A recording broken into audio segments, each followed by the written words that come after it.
It's now time for The Sit Down with Don Tony. The Sit Down, where Don Tony talks one-on-one with his followers. What are you looking at? About the world of pro wrestling, pop culture, and so much more. The Sit Down with Don Tony. And now, your host, Don Tony.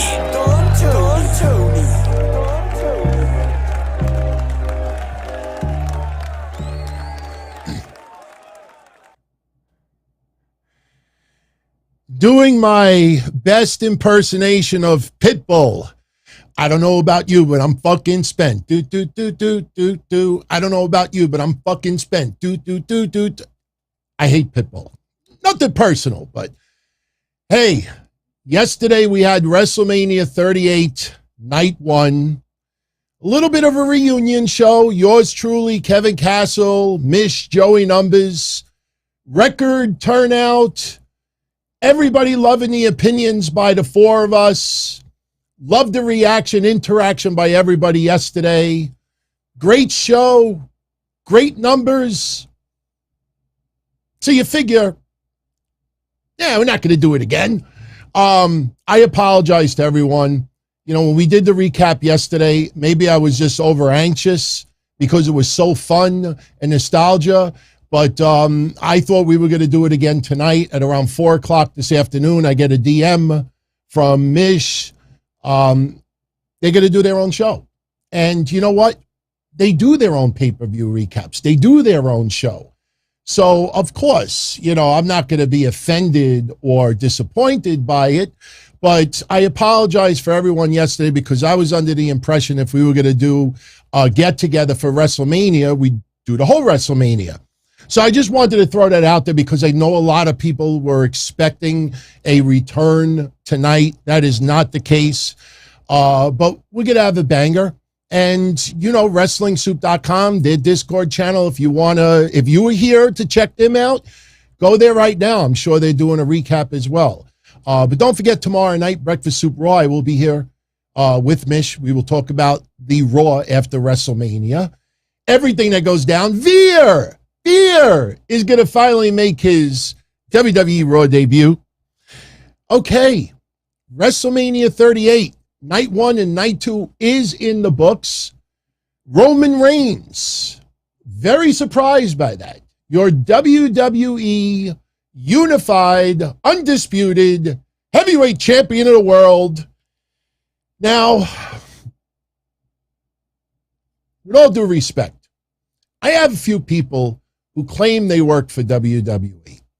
You know, I get DMs, I get emails, I get instant messages with screenshots. They're in the building, but yet I never see a selfie with them in the picture. So I'm always skeptical about it. And I had 3 people tonight, 1 DM, 1 tweet, and 1 email from all 3 employees that are at WrestleMania saying, wow, we just saw The Rock. Oh, really? Now, if The Rock, because the reports that were buzzing around today was that they did a rehearsal of somebody coming out of a helicopter for WrestleMania. This is why I always go, hashtag, I don't want to be first, I want to be right.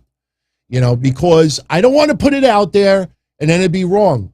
I couldn't find anything to substantiate it. And I even wrote earlier today, I said, look, I'm not trying to report news. I'm just telling you what people are saying. If The Rock was going to appear tonight, have a confrontation with Roman Reigns to set up WrestleMania 39, then I could understand Roman Reigns winning the championship. But there's been a lot of buzz that Roman Reigns wants and needs to take some time off. Now, the shoulder moment at the very end of tonight, I don't know if that's a seed being planted to give him maybe a couple of weeks off from in the ring. Hell, the guy's been busting his ass. So, you know, maybe he gets a couple of weeks off from in-ring competition, but maybe makes an appearance here and there on TV. But we got no appearance from The Rock tonight. And Brock Lesnar, I mean, has been on a tear. Sure, he could win a championship down the line, but, you know, look, we've had the tribal chief now for a couple of years. no question, Roman Reigns, top wrestling character, if you want to put it, in wrestling, period. When you look at merchandise, ticket sales, attention, tweets, everything, the whole 9 yards, he is the top performer in wrestling. But you look at his opponents, Brock Lesnar really was the first one that was a legitimate threat for his title. And, you know, after a while, like, who's his next opponent? Drew McIntyre? Does anybody really want to see that? If Roman takes on The Rock, that's not going to be for another year. So my question to everyone out there is, who is his next opponent? Now, this is interesting for another reason that I think people haven't thought about. We've all heard that Roman Reigns wants to take some time off.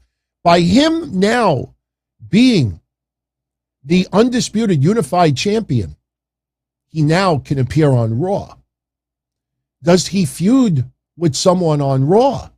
A lot of us thought Edge ultimately was going to be getting a title shot soon. Certainly doesn't feel that way, especially after what we got tonight.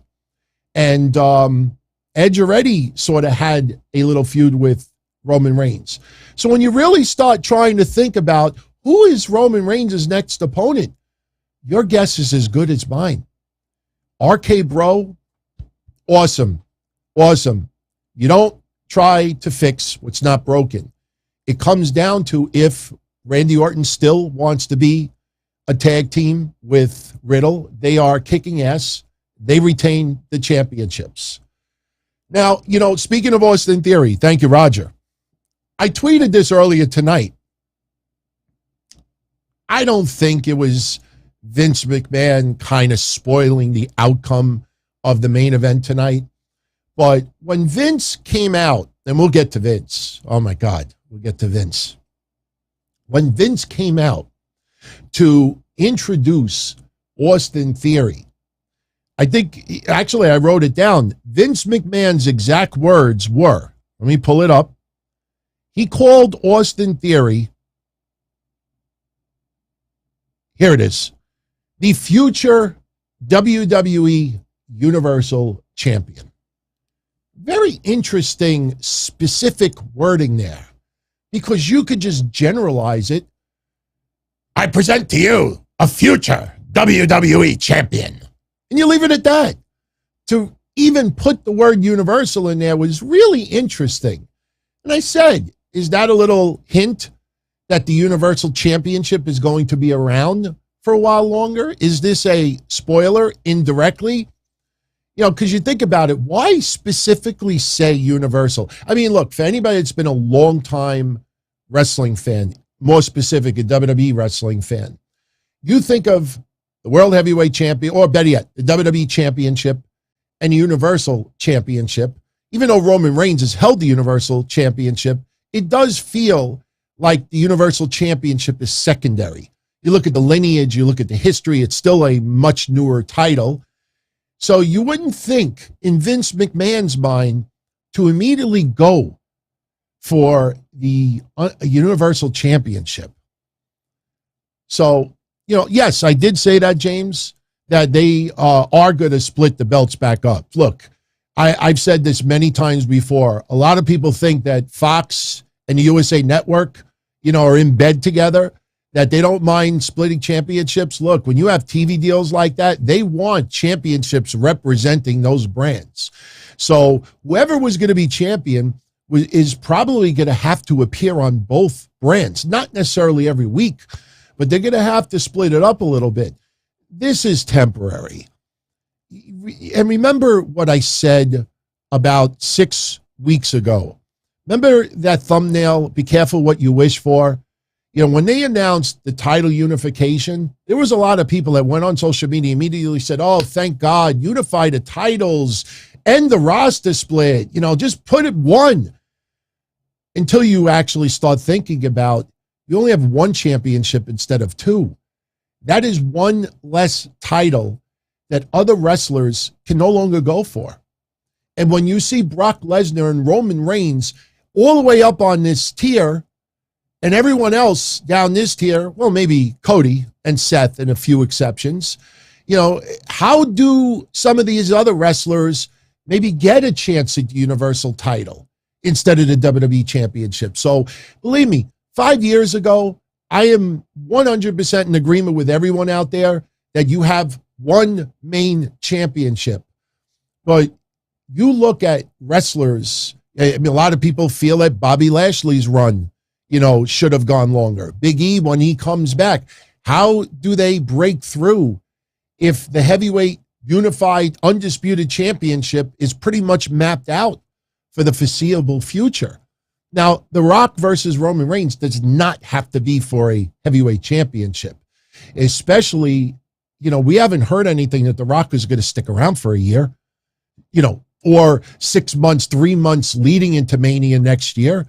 So I wouldn't want The Rock versus Roman Reigns to be for a championship, but you do not want to eliminate titles because it eliminates opportunity for a lot of wrestlers out there. If you are 100% in that boat that titles don't mean anything, then don't complain if Big E is not champion, if Bobby Lashley doesn't get a chance. I'm not even talking about black or white or anything like that. I just happen to mention those two. But if you have no problem with some of these people not getting heavyweight title, don't bitch when you say, oh, why aren't they giving this the belt? Because that happens all the time. Now, I want to get into a couple other things. I am an AEW fan. I am a WWE fan. I'm a fan of all wrestling. I love psychology. I love storyline. I also love hardcore wrestling. I love, good, deep, traditional wrestling. I like a mix of everything. I like a smorgasbord.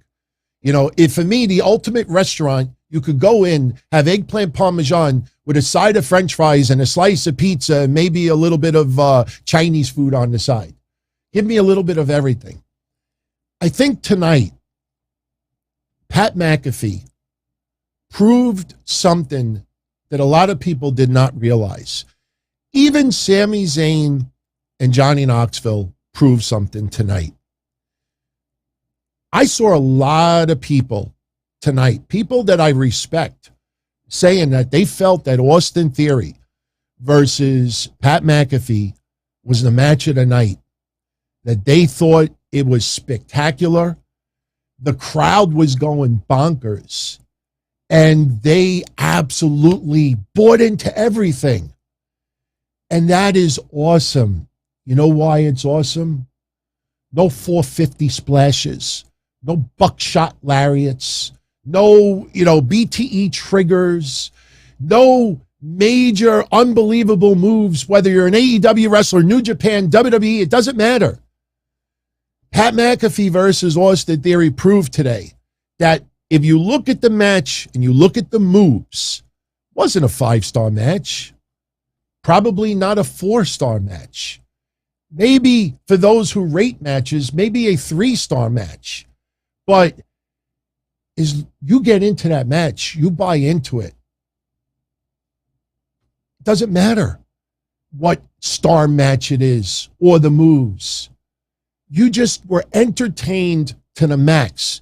And anyone out there that absolutely bought into that match and thought it was one of the best matches of the night, it shows you that whether it's AEW or WWE or New Japan or Ring of Honor, or whatever promotion you want to come up with, at the end of the day, it is performance art.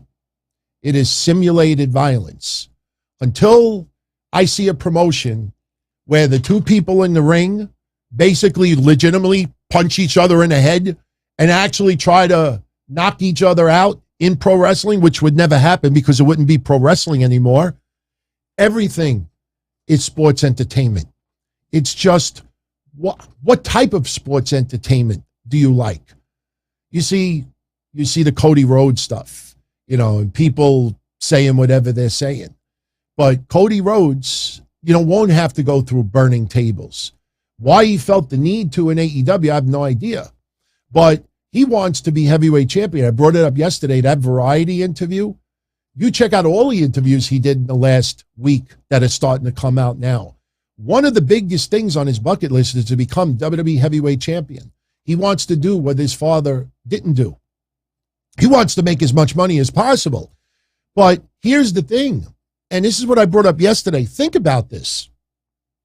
At the very beginning of AEW, Cody Rhodes had a stipulation match. If he lost, he can never be AEW heavyweight champion. And I didn't see one person ask him in an interview this week, is that your idea? Why strap yourself that you could never become AEW heavyweight champion? And I just, look, this is just me trying to think outside the box. This is not news. I'm not trying to get into his head. But is it possible that way back when you look at AEW, you look at WWE, did Cody look at it and say, it doesn't matter how big AEW gets and how short of an amount of time, my first big heavyweight championship reign, it's either WWE or nothing. It makes you think, why did he strap himself? There was plenty of storylines in the last 2 or 3 years that they could have done something where the fans, when they were pushing him, go for the title. And then he could ultimately say, the fans want me to do it, and yet do a storyline. He ends up going for the title. But Sami Zayn and Johnny Knoxville. Okay. In the wrestling world, there are those that think, and I took a couple of notes because I didn't want to forget a couple of bullet points. There are those that think that a wrestler has to overcome everybody else that's not a wrestler. If you're an actor, if you're a football player, if you are a track and field basketball player, celebrity, someone that does not wrestle all year round, and their main profession is outside of wrestling, there is a group of wrestling fans out there that feel the pro wrestler always has to come out on top. And despite suspension of disbelief, a wrestler should no sell mouse traps, a bowling ball to the nuts. What are these pictures from today? Let me pull it up. Because I took 4 pictures to just prove a point. I wanted to show you something. Where are they? Hang on. Yeah, here they are. All right. You got mouse traps. All right. He's got this goofy device with a leg and a shoe and a foot. Nails Sami Zayn in the nuts. We had an incident with Pyro in the corner. We had the goofy giant hand whack Sami Zayn in the head. I mean, there are some people out there that the actor, the stuntman, the celebrity cannot win the match. It's pro wrestling. The pro wrestler always has to come out on top. I thought Sami Zayn was going to win because I fell into that. And then you start realizing today that guess what? Whether you're a pro wrestler or a basketball player or an actor, or you pull someone from the crowd, you get stunned with a taser, you get mouse traps, you get hit in the nuts, you get a giant hand in the face. It all hurts the same. So this goes to show you, that whether you love pure wrestling, if you love the Ring of Honor traditional style, if you love, the New Japan style, if you love the DDT promotion, you love GCW, you love MLW, you love WWE, you love Impact Wrestling, they are all forms of sports entertainment. They're all different forms of sports entertainment. So when you see 70,000, 65,000, 77,000, whatever you think the crowd was tonight, when you see 90% of them entertained out of their fucking mind with this Johnny Knoxville versus Sami Zayn match, that should show you, all right, maybe that's not your cup of tea for entertainment, but every form of pro wrestling is entertainment. And just because an actor or somebody faces a pro wrestler, if what you see feels believable, as corny as it may look, what is a match like this, just storyline, what is Johnny Knoxville supposed to do? Learn how to do styles clashes and do chain wrestling and submission moves and a label lock? No, he's going to do every freaking stunt to try to outwit the pro wrestler. Sami Zayn's career is just fine. Sami Zayn in the last 6 weeks has been having the time of his life. You see all the exposure with TMZ and everything else. WWE, for those that are newer wrestling fans, get used to it. This is the form of entertainment that WWE gives us. You get an actor, you get a celebrity, you get as long as they're athletic and they take the shit seriously.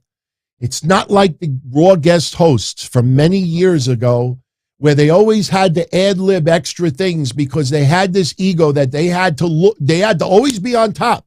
I remember Jericho and others being heels, and they're supposed to be a heel and belittle the other person. And they're supposed to belittle a person to get even more crowd heat on them. And the actors, most of the time, they would go into business for themselves and they would add extra wording in there to try, because somehow their personal ego was hurt, even though it was a form of entertainment. So the switch that you're seeing now with WWE is that if they commingle with Hollywood or the sports world, they're using people who actually are athletic and do take this seriously. Look at Logan Paul yesterday. Why do you think Bad Bunny was great last year? I mean, one thing you have to get used to, if you want to get the attention of Hollywood, TMZ, NBA, MLB, whoever it is, there is some interaction mixed in. AEW did it a little bit with Shaq, did a little bit with Mike Tyson. Why? Because they want to get that extra attention. You have that TV show. I don't think it was Go Big Show, but that Latino girl that is on one of those shows. They had her show up. Why? To get extra attention outside of pro wrestling. Everybody does it. But for the last couple of years, I got to give credit to WWE. I understand it. I don't agree with it all the time, but I understand it. And at least now the non-wrestlers that are actually doing something, you feel like they're taking the shit seriously. And, I thought Logan Paul did a great job yesterday. Pat McAfee, I used to despise this man. And then you start understanding that this guy is a lifelong wrestling fan and really has been taking the shit seriously. How do you not praise that? So I thought tonight, expecting a lot of the entertainment value, I thought tonight it delivered. And Jesus, God Almighty. 76 years old, Vince McMahon? I think he's 76. Now you think about that. That is what? 13 years older than Sting. Yes, Vince did not take a back bump today. He had the worst stunner in the history of pro wrestling, I think from 1997. Tonight, he somehow topped that. Vince having a match with Pat McAfee, obviously he wasn't going to do anything. He comes out on top, but everybody ate the shit up. When he started unbuttoning his shirt, I thought he was going to attack Austin Theory. When he turned around and actually got in the ring and the referee called for the bell, of course I expected Gaga and BS. What do you expect from a guy that is 76 years old? Do you really want him to start taking back bumps, break his hip? I'm not, trying to remind people some tragedy. But when Scott Hall, when we first heard about his fall, and the first thing that we talked about on this show is, man, you get older, you could freaking die from a broken hip because of complications with blood and circulation and everything. Things don't work as good as you get older. And look what happened with Scott Hall. I mean, look what happened with Chris Candido years ago. So you don't want this man to be put in a situation, even if he could still do it. It doesn't make sense. So what we got tonight is what we got. But I don't think anybody in a million years ever expected Vince to take a stunner. His leg buckled, which made it look even worse. I just hope Vince didn't tear something on his leg. But look, for the entertainment value, one more time, we got Austin in a match. One more time, we got Austin and Vince.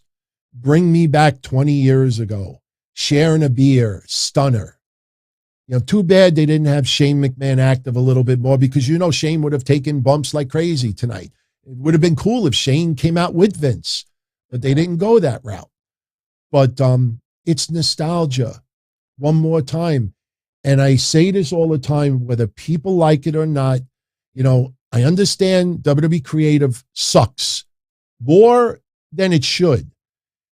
But when you could still sell 60, 70,000 in a building, and you still can draw the revenue that they generate, when you have stockholders that are uber pleased, whether we can't stand the creative Bruce Prichard, whoever you want to blame it on, when you see the numbers, $100 million revenue, and that's on the low end for WrestleMania, how do you go against that? How do you fight it? That might be the better way to do it. How do you fight it? So people need to really start understanding that aspect of it. Now, when I said one last time, Undertaker, obviously everybody paid tribute to him. Hall of Fame weekend, beautiful to see how everything went down. Getting to see Steve Austin one last time in the ring, getting a little interaction with Austin and McMahon one more time. And if you look at this again, and we'll get to Triple H in a second, you look at this picture again. I mentioned it yesterday. When they put the close-up on Steve Austin, when he was having the confrontation with Kevin Owens before they had their match, you could see a little bit of the droopy face on Steve Austin. You could see the extra wrinkles. You could see all of the aging. Even though we see Steve Austin on the net, on TV, it's not like he's been in hiding. But when you see the close-up, you see the aging process. We all have to deal with that. But wasn't it strange yesterday that the more you watched Austin versus Kevin Owens, the more the wrinkles just seemed to disappear in front of our eyes? It didn't legitimately disappear, but mentally it disappeared in front of our eyes. The little droopiness on the face, the cheekbones, everything you want to look at, it disappeared. You look at Steve Austin now in that picture, there's no makeup, there's no doctoring. You look at that, and for some weird reason, we're like, wow, it looks like Austin from 10 plus years ago. It just, it's our mind, it's the nostalgia, and it's just the absolute, enjoyment of getting to see something that we probably will never see ever again. And the greatest thing about it was nobody embarrassed themselves. Nobody embarrassed themselves. Vince taking a crappy stunner, he should have the worst stunner of all time. We've seen that before. There should be no change. But we got to mention Triple H.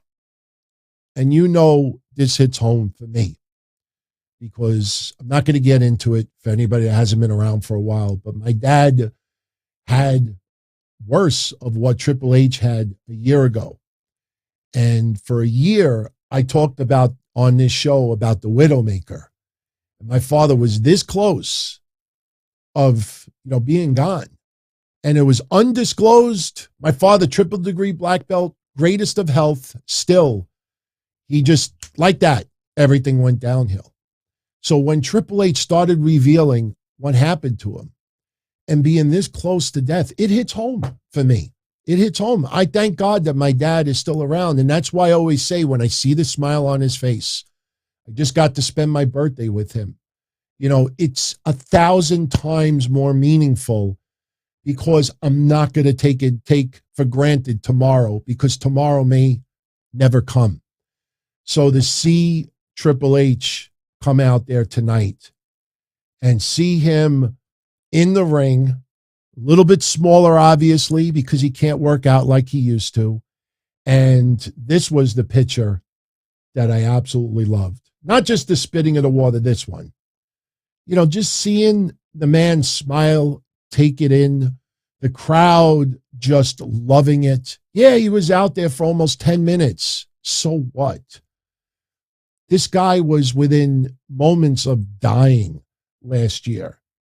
And Triple H, for those that still don't understand, the guy has a defibrillator in his heart, in his chest. He cannot wrestle anymore. It doesn't get better. The muscles are not like a torn pec that in time it heals itself. He can't. He can't.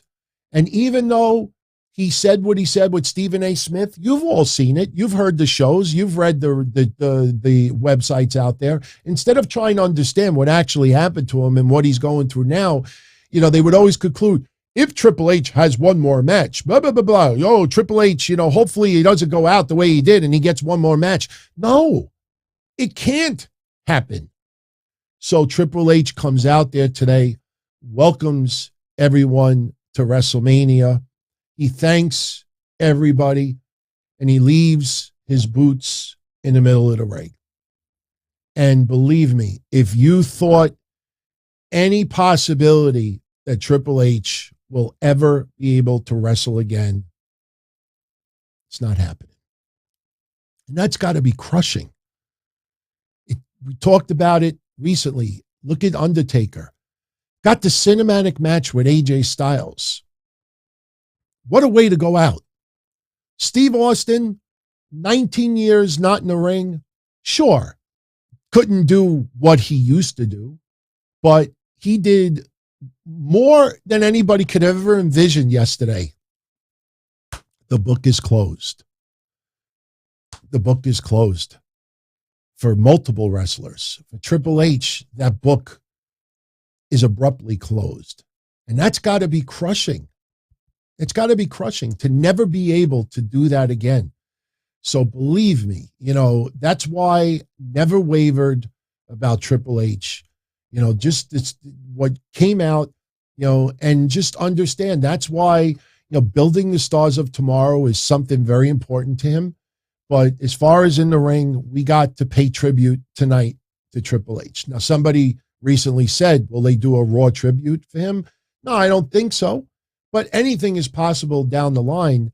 But, this weekend was pretty powerful for older wrestling fans because The Undertaker, the book is closed. Triple H, the book is officially closed.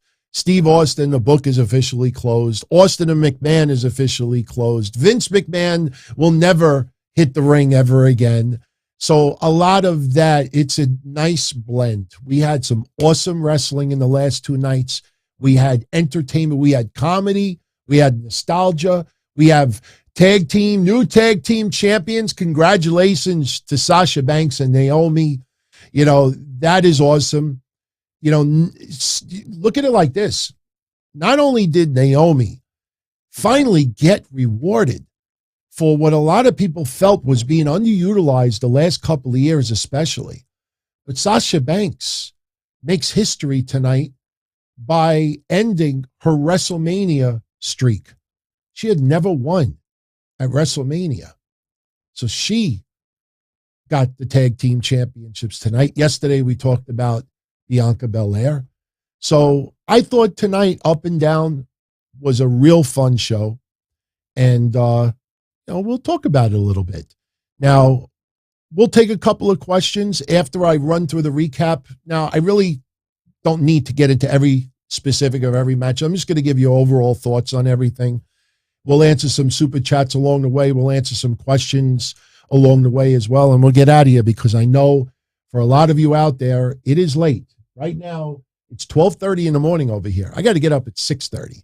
And then there's a lot of you that live overseas that, my God, it must be like 6 o'clock in the morning where you are. And I thank you all for spending time with me tonight. That is very, very cool of you. I had to show you this. Tell me you wouldn't buy one on WWE Shop. They better put these for sale. I know the picture is sideways, but these are the chairs that they were giving away for the floor seats at WrestleMania. It is caricatures of Kevin Owens and Steve Austin. How awesome do you feel for Kevin Owens right now? Yes, he lost against Steve Austin, but the motherfucker won. You look at that guy's career. You remember when he first came in, and I will be the first one to admit it. I'll always admit it. When he first came in and on the main roster especially, he looked like, and look, I should talk. He looked like me in a lot of ways. The fat guy that wears the shirt around the pool, that never takes the shirt off. And then he had the issue with his nasal where he looked like he was chewing all the time. And you remember I did that spoof of Eddie Murphy's song, Owens always chewing all the time, chewing all the time, chewing all the time. Guys, my top 5 favorite wrestlers right now. For a while. The guy, I guarantee you, no matter how hard he tried, from Ring of Honor to all the other promotions, California, and everywhere he worked along the way, I guarantee you, Kevin Owens maybe fantasized it. Maybe he felt one day he could. But I don't think realistically he would ever think, not only is he going to main event WrestleMania, but against Steve Austin and get the opportunity to have Austin's first match in 19 years and Austin's last ever match. If anyone out there that feels that Kevin Owens lost this weekend, this guy, it's a memory for his family and for himself that you could, I guarantee you, they wish they could bottle that and just pop it open and take a whiff and just relive it all over again. I'm so happy for that guy. And do not buy into the reports that Ronda Rousey was angry that she didn't main event WrestleMania. These are the same people that told you for 5 straight weeks that Cody, he might be on Raw. Oh, he's not penciled in on Raw. Creative is kind of hinting he'll be on Raw. They didn't know.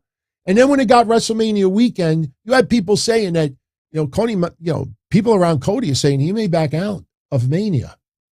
Now you look at all the interviews and you're starting to understand a little bit, and you realize now these people were lying, just lying to everyone. That's horrible.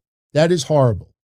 So, I know we're summarizing a lot of things. I don't want to sit here and go, match 1 tonight was this, match 2 tonight. I'm giving an overall summary. And if you didn't see Mania, maybe this convinces you to watch it, because you should. See, John Cena did not appear. You're right, Charlie. There was never any hints or wording that John Cena was going to appear. It's just a lot of people tried to feed that. The Rock as well. It is what it is. Oh, thank you. Adrenaline, thank you very much. Everyone, these chairs are available for purchase at WWE Shop for $150. I will see if I could get a deal to get a couple of these chairs. I do have a couple of connections. I do get things. Remember last year, WWE sent me 8 Bray Wyatt Focos. Sure, Bray Wyatt had left, so they probably were just trying to get rid of him. They gave me 8 Focos for free to give away. So I'm going to see if I get a deal. And if we can, we'll give away a couple in the near future. So something else we need to talk about. AJ Styles. Something happened tonight. Besides losing to Edge, and we may have a new brood on the way, or maybe not a corporate ministry, maybe a ministry of darkness. We'll get to that. If you saw AJ Styles coming down the rampway, you probably saw this. I have a picture on the screen right now. There was blood trickling down from AJ Styles' right face. And, some people thought that he was in a fight. If you watch, especially if you have a 4K TV, if you watch when he first comes out for his match, before the pyros go off, there is nothing on his face whatsoever. The pyros, a lot of people think when you see the sparklers and things come off that it's just laser beams and lights. No, there is actual material that comes out. And what happened was AJ Styles, while on the stage, and his pyros went off. Part of a pyro shrapnel, whatever you want to call it, got him in the face. The reason why nobody picked up on it is because he no-sold it. You would think any of us, it's 4th of July, there's a few people. Did you ever hold sparklers? You ever hold sparklers? Maybe when you were a kid or you have some kids and you let them hold sparklers. There's little things that do come off. It does. It melts off. He got whacked in the face. He didn't even go like, ow, or even rub. He realized it, but he felt okay, and he felt blood coming down, but that's what happened. So, look, I saw people tonight, is WWE going to make changes to pyro and this and that? I remember the Undertaker incident. Look, this happens, 2 or 3 times in 20-something years? A little tiny speck. Believe me, I guarantee you at some points, even though it didn't draw blood, I'm sure at points when Goldberg used to come out for his intros, I'm sure some of those things were like, oh, ow, ooh, sucks, fuck. But it happens. It happens. You don't change anything. It was a freak incident. It drew blood. It probably looked worse than what it was. It had to, because they had a banger of a match. And Edge, now I don't have video clips today because yesterday, we played a very, very, very short 2-second clips, and it went through no problem. But I did get an email saying like, don't do that tonight. So I was like, all right, cool. Saves me a lot of work. But if you didn't see it, Edge came out to a spectacular entrance. This doesn't do its justice, but he was sitting on a throne with fire coming out from the ground. It looked like Triple H meets the Brood, meets the Ministry of Darkness. And what's interesting about it is his attire tonight. A lot of people felt that it was a tribute to The Undertaker. It's Hall of Fame weekend for The Undertaker. Edge's outfit was inspired by The Undertaker. And you may remember about a week ago, there were reports floating around that WWE was thinking about starting a new group for Edge, a Ministry of Darkness, a new Brood, where Edge is the maniacal mastermind, and he is helping grooming some of the stars that need it. And Damian Priest, his name was at the top of the list. Now, it's not deep storytelling, everyone. I remember when Edge showed up in NXT, had the handshake with Damian Priest, had the handshake in the back, when Edge was back there with Beth, so believe me, at that time, I'm sure Edge would have loved to work with Damian Priest, but the idea of having this faction was not in the cards back then, but I'm sure Edge would have loved to. And I love the idea of Edge pairing up with Damian Priest, but there has to be more. Now, I've saw people give ideas like the Grizzled Young Veterans. I don't know how you suddenly turn them into like a Ministry of Darkness, but if you paid attention to my shows the last couple of days, I have said the Grizzled Young Veterans, they're at a point now where they either have to come up to the main roster or WWE needs to do something because they've been in NXT way too long. It's never turned the page. And really, there's nothing much more you can do. And there's no magic, pill to take that suddenly they're going to be able to go to the next level, even in NXT. They've gotten enough time. It hasn't worked the way it was expected. Could they do that? Hey, who knows? Who knows? But I did like Damian Priest pairing up with Edge. Kind of sucks, that he came out, but he didn't really interfere in the match. If anybody that saw that match, AJ Styles climbed to the top rope and was going to hit a move onto Edge. He looked to his left, and there's Damian Priest standing by the rampway, and he got distracted for a few seconds. He jumps off, and he's greeted by a spear, and Edge pins him. But the alliance of Damian Priest, especially a little bit of the darkness we've seen with Priest's character, and I'm not even talking about him, acting like he's the Incredible Hulk when he would just get mad in a match. Just everything about him. I could see that. I definitely could see that darkness aspect to it. And I don't even think they need to tweak his character all that much. So, but I like that. I think that's pretty cool. What else before we run down the matches? The New Day tonight, for those that may not have tuned into Mania, or maybe, were not paying very close attention, their gear tonight was inspired by Big E when he won the WWE Championship. So their outfits were to pay tribute to Big E.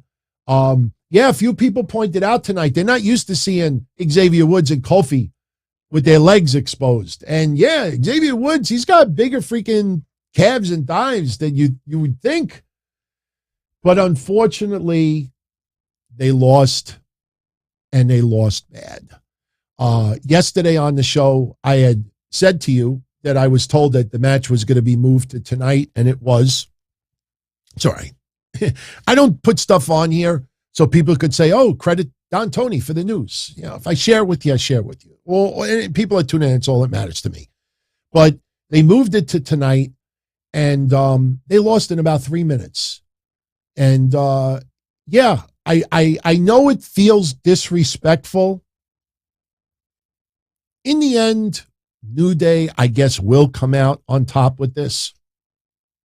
I think right now it's more about having Kofi switch to Pete Dunne, Butch, than anything else. I think they will have a program. But look, man, you got to take the highs with the lows. Look at Drew McIntyre. Drew McIntyre has been having a feud with Happy Corbin for 6 months. And I can't tell you how many people that have said to me, wow, this is all I got for Drew McIntyre. Now, Drew McIntyre and Corbin are friends, and he's having fun. But yes, Drew McIntyre, where he was and how he was the champion of the COVID era, you would expect a little bit more and maybe a better high-profile match at WrestleMania. But even though he didn't defend the championship in front of a live crowd, wrestling is about peaks and valleys. And Kofi has had some magical moments. The New Day, were ranked in WWE's eyes and a lot of fans' eyes, the greatest tag team faction of all time. So they have had a boatload of positive history. This year, unfortunately, with Mania, it was not in the cards for them to get a win and, lose in 3 minutes. Hey, shit happens. At least they have a storied career to fall back on. And this is not them falling out of favor with WWE. Just now, in WWE's eyes, they needed Sheamus, Ridge Holland, and Butch to get a little bit of a WrestleMania rub more than the New Day did. Even though we all, believe me included, win it for Big E. Win it for Big E. What a cool moment this is for Big E. I said there was going to be a lot of signs, win it for Big E. And it was. But unfortunately, that was, honestly, least favorite match of tonight, obviously that match for me, very disappointing. But there's always going to be disappointment with WWE. It just happened tonight. It happened to them. And hey, give credit to Kofi and Xavier. They're professionals. They're team players. Props to Big E as well. Trust me, even though it was an accident, what happened with Ridge Holland, and Ridge Holland feels awful about it, is just it's human nature. There's definitely bitterness and anger associated to it. But I will say this, I'm not trying to stir it up.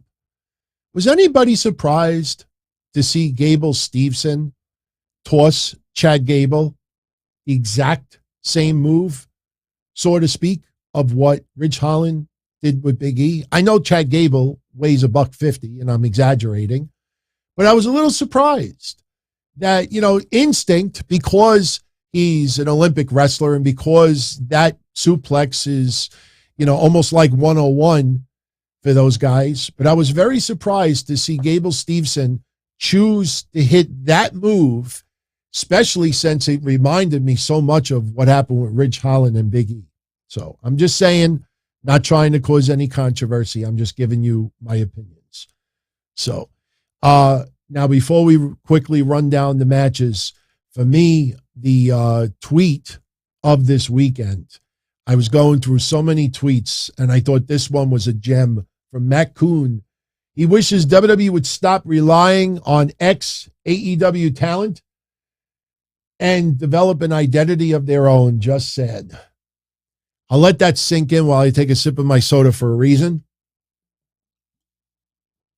People haven't figured it out already. That is sarcasm, because that is the phrase that a lot of people have said on the opposite side. I thought that was pretty funny. So, all right. So let's run down the matches because we've already gone almost an hour. Hopefully I gave you an overview of my thoughts for WrestleMania tonight. The opening match, we had RK Bro retaining the WWE Tag Team Championships, defeating Alpha Academy and the Street Profits. Early on in the match, we had some pretty fun dives to the outside by Montez Ford and Chad Gable.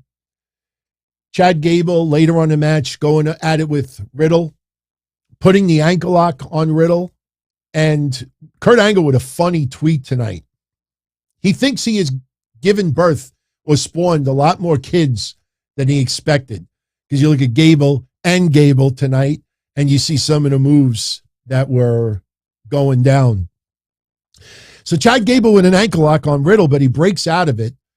Riddle hits the bro to sleep on Angelo Dawkins. So we get the hot tag to Randy Orton. And then we get some awesome moments in this match. Randy Orton dumps Montez Ford and Chad Gable on the announcers' tables. We get stereo rope DDTs by RK Bro to the Street Profits. They both are about to hit the RKOs onto the Street Profits, but they're pulled outside the ring by Alpha Academy. We saw a very cool moment where the Alpha Academy hit the Steiner Bulldog off the top rope onto Montez Ford for a 2 count. Otis, another Hall of Famer this weekend. Otis attempted the Vader bomb, but was thrown outside the ring. And then one of my favorite moments of the night. We had a blockbuster off of Angelo Dawkins' shoulders by Montez Ford onto Chad Gable for a 2 count. And that sparked This Is Awesome chants. And so, if you go back to last night, one thing that stood out to me, and I forgot to mention, we didn't get that many This Is Awesome chants last night. A lot less than you think if you go back and you watch it. But right away, the fans are really into it. We get another awesome move where Montez Ford is going to go for the splash, I believe, onto Orton. And Riddle shows up, not necessarily Keith Lee when he just creeps up. Riddle shows up to Montez Ford's left. He's on the apron, and Montez Ford is on the top rope. So he looks over to Riddle, and he had this look on his face like, the hell are you going to do?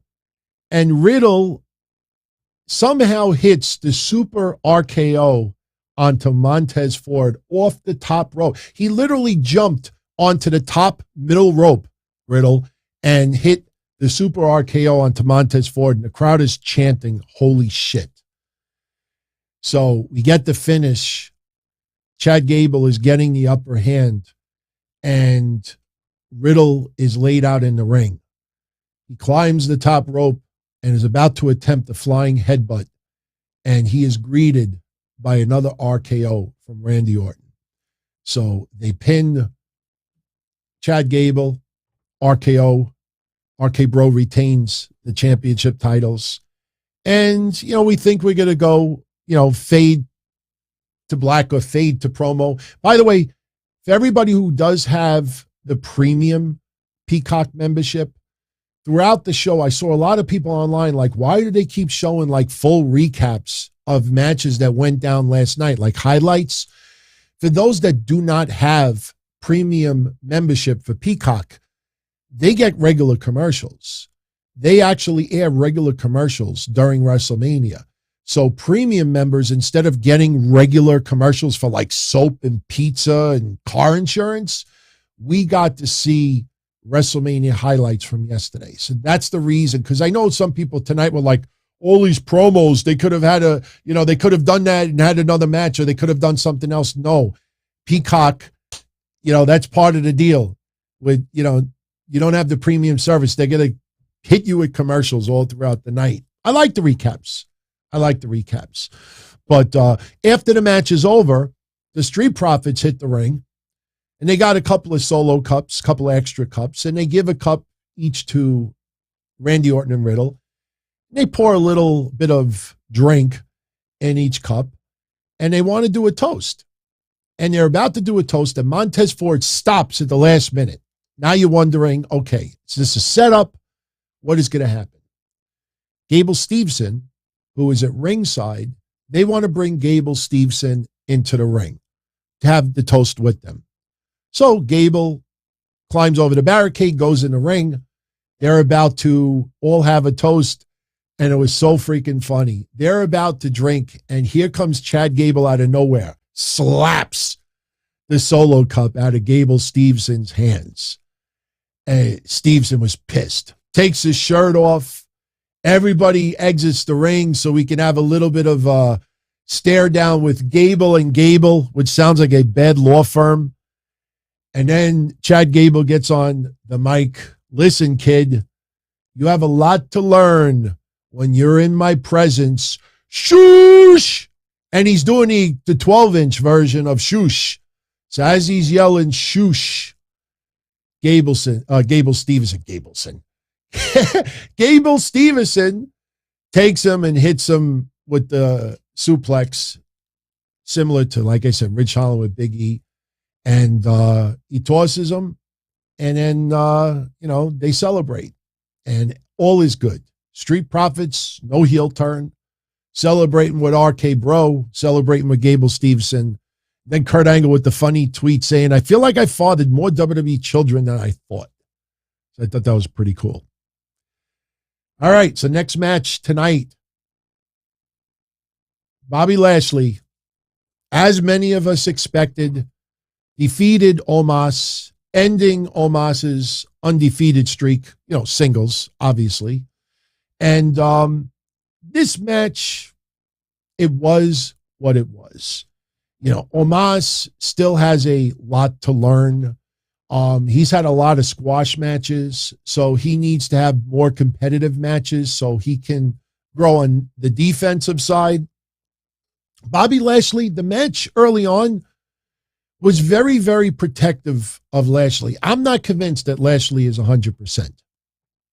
I think he's good to go, but it seemed like there was a lot of gaga early on.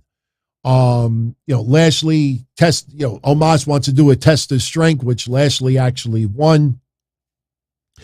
We had Omos with a couple of bear hugs on Lashley a few times. Lashley trying to break out of it with punches, goes for a suplex a couple of times, and Omos blocks it.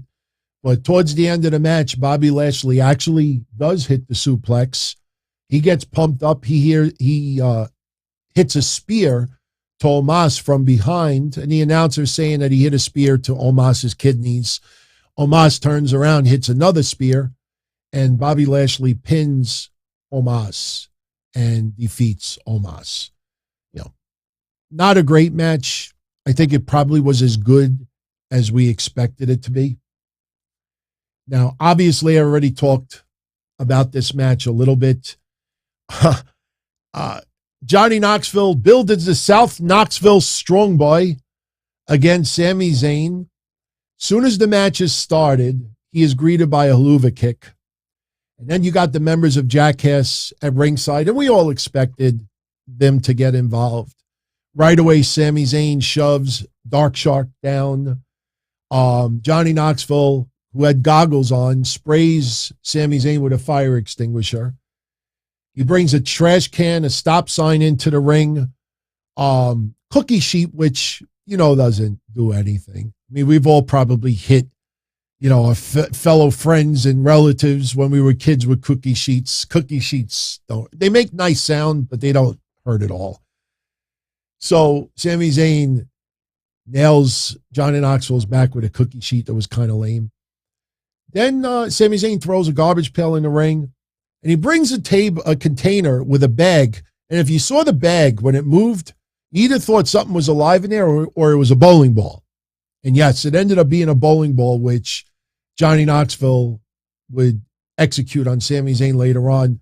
Shades of Al Snow, if you remember the hardcore title back in the day. But the mousetrap table.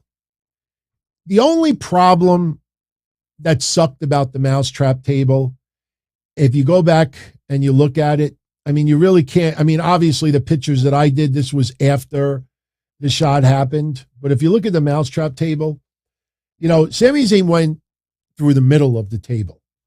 The problem was when Sami Zayn went under the ring and saw the table, first he wasn't paying attention. And when he went to grab something, he went, ow.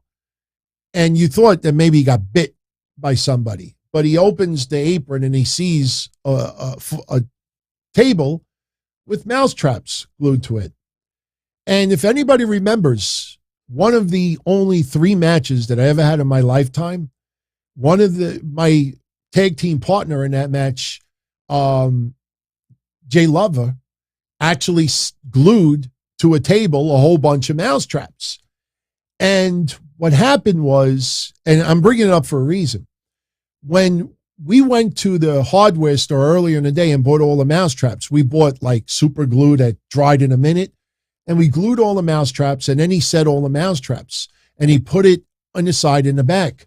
The problem was it was near a curtain, and somebody went through the curtain like this, like really pissed off. It was like, fuck. And when the curtain, because the table was standing up on its side, when the curtain hit the table, you heard, it set off a bunch of mousetraps. So we had to reset them. When Sami Zayn pulled the table from underneath, the ring apron was rubbing against the mousetraps. So as he's pulling it out, you hear snap, snap, snap, snap. So a lot of those mousetraps had already gone off. And you know what?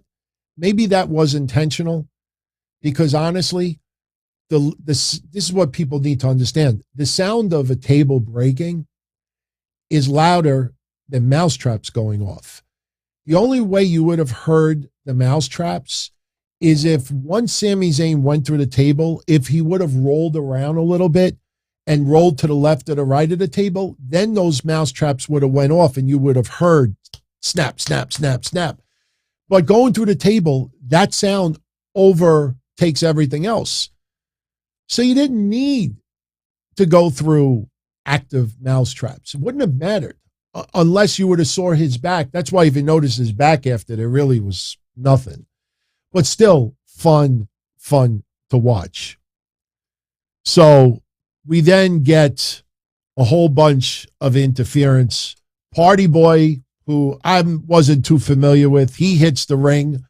He strips down and he reminds me of like 160-pound version of the fat, oily guy, just no oil, because he was wearing pretty much briefs.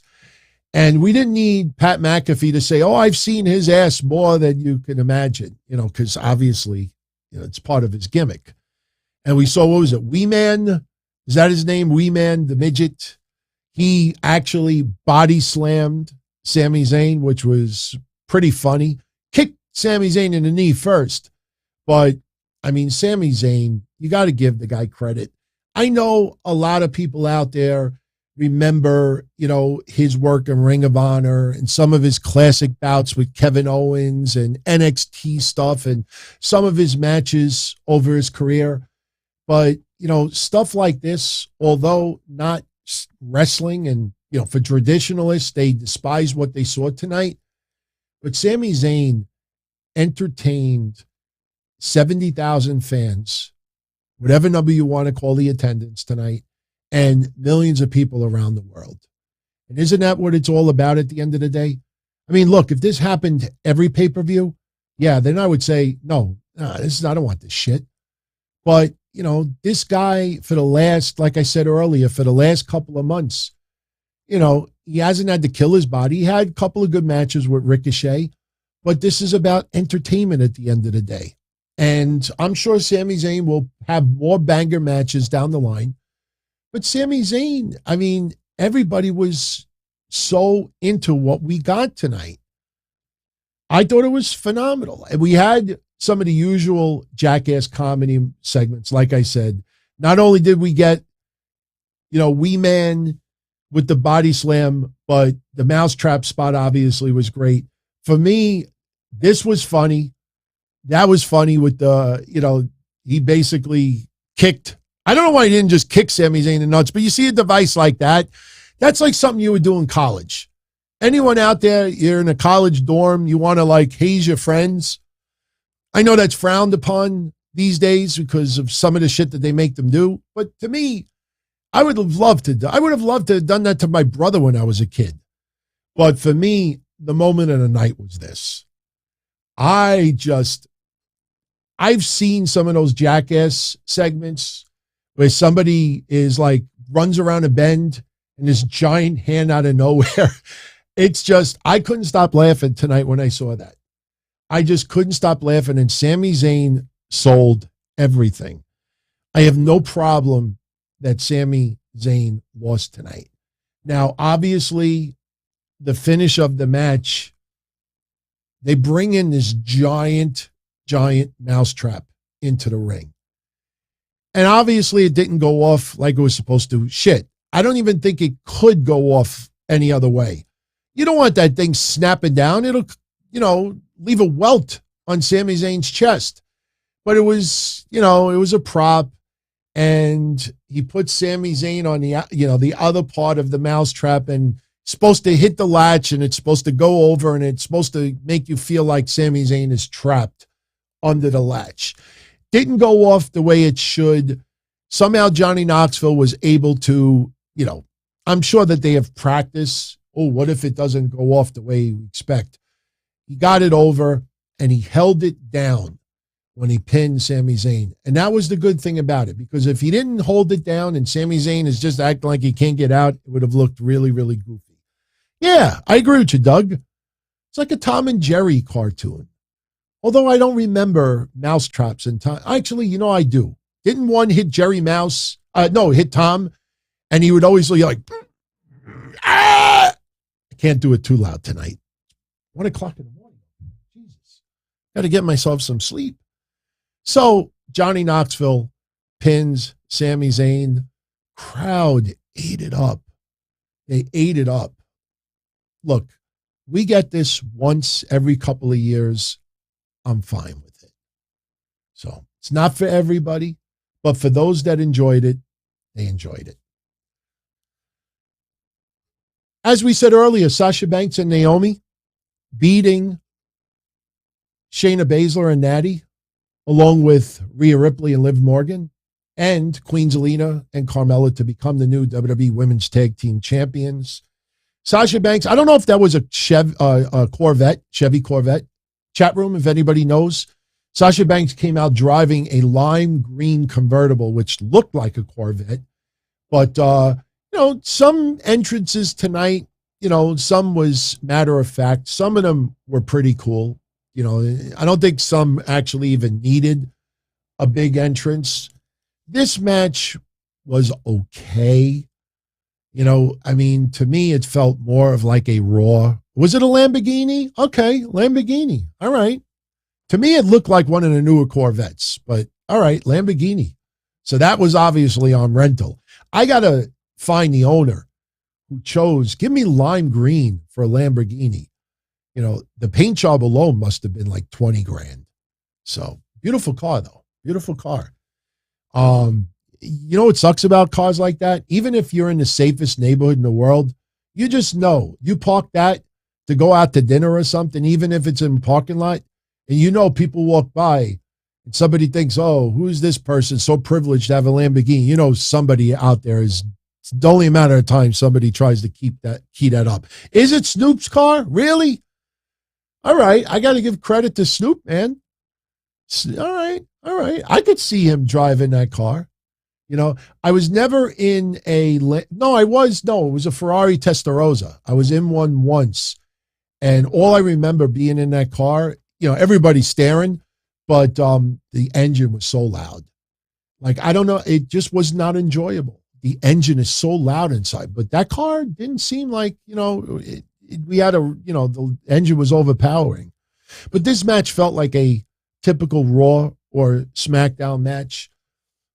If I could give any complaint about the match tonight, Shayna Baszler, when she kicks the ankle of an opponent and it's sideways, do it as a finisher, WWE. Because the problem is she did it to Liv Morgan early in the match. Liv Morgan still has a little bit to learn. But Liv Morgan, you know, selling it like her ankle was broken. And then a few moments later, you know, we see her and Rhea Ripley, you know, in the corner because Sasha and Naomi were going to do a suplex. And then they had Queen Zelina and Carmella along with Natty and Shayna Baszler. They were going to suplex on opposite corners, Sasha and Naomi. So what happens? Rhea Ripley goes to one corner, Liv Morgan goes to another corner, and they throw all three over. Liv Morgan forgets, I just sold them, my ankle was broken. A minute later, she's hopping like a rabbit. She's hopping like somebody knocked down Joey 924's wheelchair. You know, she's hopping around. I'm like, wait, you just didn't fucking sell this. And then she did it again. She runs into the corner. I'm like, did you forget? You know, so I just thought it looked horrible. I like Liv Morgan. Look, I've debated Mission. I've said Liv Morgan will be a women's champion sometime this year. But little things like that might be a little, you know, too much attention to detail. But Shayna Baszler should not be doing that move unless it's a finisher, in my opinion. But what ends up happening is Carmella, a little bit pissed off towards the end of the match that she can't put Naomi away. Sasha Banks puts the bang statement on Carmella.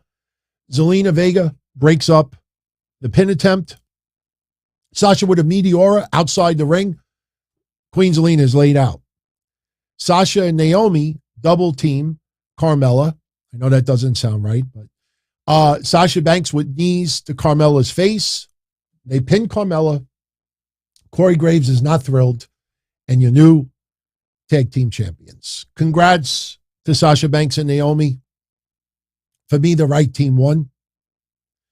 And again, you know, not a bad match, but for me, it felt more like something you would see on Raw and SmackDown. Okay. Edge versus AJ Styles. I don't want to spend much time. We're going to wrap this up in a few moments. I still have some questions to answer, some shout outs. But I thought this match was awesome with the wrestling. I mean, we had suplexes, Styles clashes, submission moves, label locks, reversals, counters. My only problem with a big part of this match, Edge. And I'll explain why. You look at, I know this has been a very quick build, Edge versus AJ Styles for WrestleMania. It's only, 3 weeks? The problem is, you think you know me. That Edge, dead. That Edge, that's the fans what wanted that. This Edge you've never seen before. Maniacal, evil, wants to destroy AJ Styles. And I didn't feel that in the match. And I did see people online saying, hey, is it just me? Does it feel like this match hasn't gotten out of first gear? And I think the problem was it didn't match what we perceived Edge to be in the weeks leading up to it. Now, Edge's intro was beautiful. Him sitting in the throne, the fire, Alter Bridge's music. I mean, that's spectacular. The idea of him, maybe indirectly a little tribute to Undertaker, but doing this new brood of ministry. I love it. And the match was excellent today. AJ could still go. You realize how much that must suck? The pressure of WrestleMania, the pressure of delivering. There's a lot of what you remember that you want to do in this match. And meanwhile, you got like a little bit of a burn and, cut to your face from pyro literally 2 minutes before. And you're like, that kind of like distracts you a little bit. This match, I loved it. The problem is, and thank you very much for the compliment, Eric. I thank you for that. And I'm just being honest, the match was spectacular. But you would have thought Edge would have given like 10 concertos to AJ Styles. That Edge would have tried so many times to end AJ Styles' career. And I don't want to go to the extent of what I used to see in the 90s. And I've brought it up before. Anybody remembers back in the 90s where, some of the angles were horrendous? And I don't want to use any names in particular, but you would have two people. When I get you in the ring, I'm going to beat the shit out of you. I'm going to kill you. I'm going to do this. Your family's not going to recognize you. And then they finally get a match on pay-per-view. And the first move they do is a headlock. Or they collar and elbow tie up. I didn't feel that anger. It felt like competition. It felt like Edge trying to beat AJ Styles and vice versa. And the chain wrestling was beautiful. I just didn't feel that deep evilness. The intro was beautiful. The fire, everything about it, the end, the look on his face after he won. But it's like, okay, Damian Priest distracts AJ Styles. Edge gets the victory. And then what? Why not try to end AJ Styles' career? You could have had Finn Balor come down to make the save. I'm sure people would have no problem seeing Finn Balor and AJ Styles versus Damian Priest and Edge for a match or a main event somewhere. But to just walk off, hey, I beat you. Did you really? Because everything about Edge for the last couple of weeks, I expected a lot more anger and a lot more evil. And we didn't get it. Let me reiterate, the match itself, spectacular. They work really, really good together. The wrestling was top notch.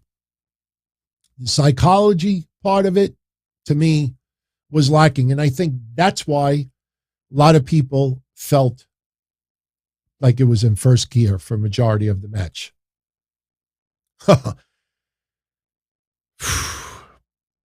New Day. Butch distracts the referee. Bro kick by Sheamus to Kofi. Northern Grit by Ridge Holland to Kofi. 1, 2, 3. Nice outfits. Nice tribute to Big E. Unfortunately, 3 minutes and we're out of here. Was that 2-minute warning or 3-minute? No, it's 3-minute warning. Yeah, 3 minutes and we're out of here. That was the intro to 3-minute warnings music. Oh, by the way, Edge seemed like he dyed his hair tonight. And if he did, and I think he did, looked much better.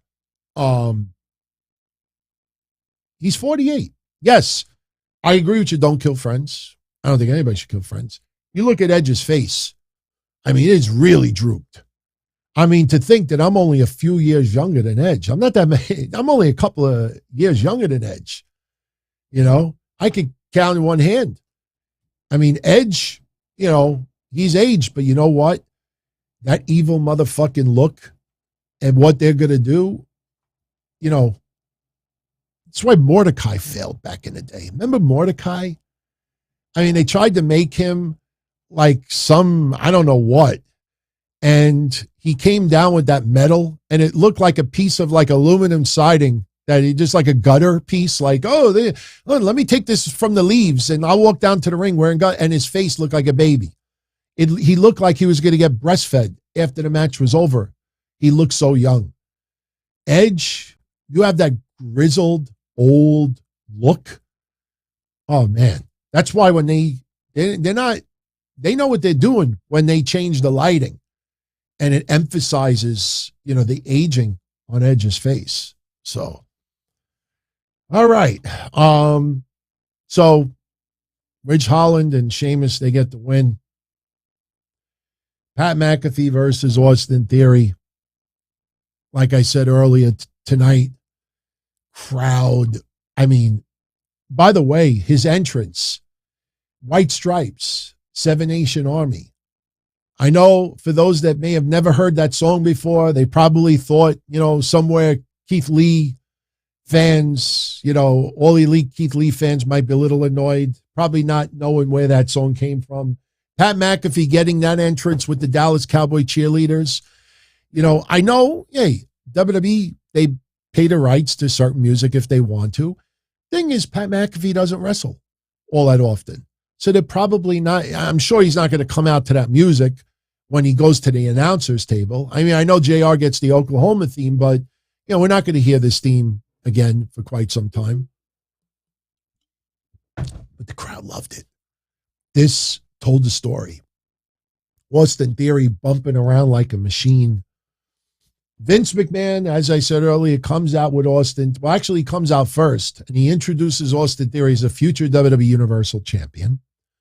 Austin Theory comes out. He takes a selfie with Vince McMahon, and the match is on. The one thing that I thought was funny was Michael Cole was rooting for Pat McAfee like you wouldn't believe.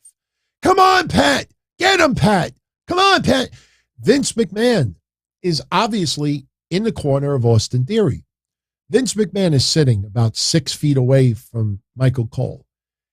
And Michael Cole screaming at the top of his lungs, get him, Pat. In storyline, I wanted Vince once, says he's 6 feet away from Michael Cole, just look at him and go, shut up. Vince McMahon acting like he's hard of hearing. Didn't hear nothing. But Pat McAfee, doing a Hurricane Rana, hitting moves, I mean, just killing it. They go to the announcer's table, little revenge on Austin Theory, gets a cup of ice, a convenient cup of ice, and he throws it in Austin Theory's face. Pat soaking in the cheers, waits too long, goes for a senton bomb. Austin Theory gets out of the way. Pat McAfee kicks out of it too. And then we got, the match was not long, but psychology-wise, there was a lot of gaga and a little bit of outside the ring. But everybody, I mean, this, honestly, with the exception of Austin and Brock and Roman, but up to this point, the crowd was the loudest it was, and the crowd was lively the whole night. It was the loudest of the entire night during this match. The crowd, it was insane how loud they were for Pat McAfee. Everybody in the chat room saying it as well. It was unbelievable. And remember what I said earlier, the fact that so many people thought that was the match of the night going into the main event. That tells you something. Because that wasn't a 5-star match. It wasn't a 4-star match. It might, at best, for a lot of people, be a 3.5-star match. They didn't do any crazy, exchanges, offense, defense, flip, reverse, flip, unbelievable move, finisher, kick out, finisher. This is awesome. Kick out, finish. You didn't see any of that. Proves you don't need to have a 5-star match for it to be the best match of the night. So what ends up happening, Austin Theory with a brief upper hand, he goes to the top rope, but Pat McAfee leaps up to the top rope, and he nails a superplex on Austin Theory. Austin Theory kicks out, gets a little offense, but Pat McAfee out of nowhere with a fruit roll-up gets the win. After the match is over, Vince McMahon looks a little bit pissed off. He's teasing that he's going to get in the ring. Pat McAfee's still in the ring. Austin Theory and Vince are outside the ring. Vince undoes his cuffs. He pulls his shirt out, his dress shirt. And I honestly thought he was going to lay out Austin Theory for losing. But he's teasing that he's going to get in the ring. The fans want to see it. And then all of a sudden, Vince just tears his dress shirt off. And he hits the ring. And people are like, holy shit. Then he wants a referee. He gets in the face of Pat McAfee. Austin Theory, obviously, cheap shots McAfee from behind because Vince is not going to take bumps. I mean, the stunner, yeah, but. And then, Austin Theory attacks him from behind, and Vince is like, ring the bell. And they ring the bell. So there's a match. We actually have a match. Vince with a couple of shots here and there, Austin Theory doing the most. Michael Cole, come on, this is a match, ref, disqualify them. What ends up happening is Vince ultimately defeats, we could take this off the screen for a moment. Vince McMahon defeats Pat McAfee. The crowd at some point, you still got it. I mean, it was fun, but, Vince, you don't want to get it in his head that he could still do it, but he didn't embarrass himself. He beats Pat McAfee, and then the next thing you know, freaking Austin's music hits. I guarantee you nobody expected Austin to come out, especially after yesterday. His music hits. Everybody is unglued. He hits the ring, and now we got, late 90s, early 2000s all over again. Steve Austin, Vince McMahon in the ring. Vince is apologizing. Steve Austin is looking at the crowd. Steve wants a couple of beers. He wants to have a toast with Vince McMahon. And the next thing you know, Steve Austin hits the stunner on Vince. Yes, it felt like old timers day, but I still loved it. He brings Pat McAfee in the ring. Pat McAfee and Steve Austin share a few beers. We thought we would see a stunner, but we didn't. Pat McAfee climbs the top rope. Steve Austin climbs the other rope. They're celebrating with beers. And we think, okay, end of segment. Pat McAfee climbs back down. And yes, he gets stunned. Pat McAfee. Now, Austin Theory got stunned from Steve Austin as well. If you remember the exaggerated, over-the-top selling that The Rock used to do with Steve Austin, you got to see Austin Theory, how he sold the stunner from Steve Austin. It was so hilarious, over-the-top, exaggerated by Austin Theory. He surpasses The Rock as the most exaggerated. But when Austin stunned Pat McAfee sold it probably like any of us would. Just like stiff, fall backwards, out, done. So Pat McAfee's laid out for a few seconds, and he gets, a little awareness to him. And while he's still laid out, he grabs the beer while he's laid out, and he's just like, he's not moving his neck. He's just like drinking the beer, just dumping it on his face so he could drink it. It was pretty funny, man. Pretty funny. Excellent segment. Everybody loved it. Again, this is World Wrestling Entertainment. How many years or decades do they have to do stuff like this with different people for people to realize, this is a different type. It is exaggerated. It is emphasized on the entertainment more than anything else. And again, nothing against any other promotion out there. But if none of those promotions are drawing 70, 80,000, it's hard to really, really hardcore criticize this. If this is not your cup of tea, that's fine. Believe me, if WWE was everybody's cup of tea, they would have triple the ratings that they have. They would have 10,000 people on average going to house shows instead of 5. They would have even bigger numbers. So, of course, it's not everybody's.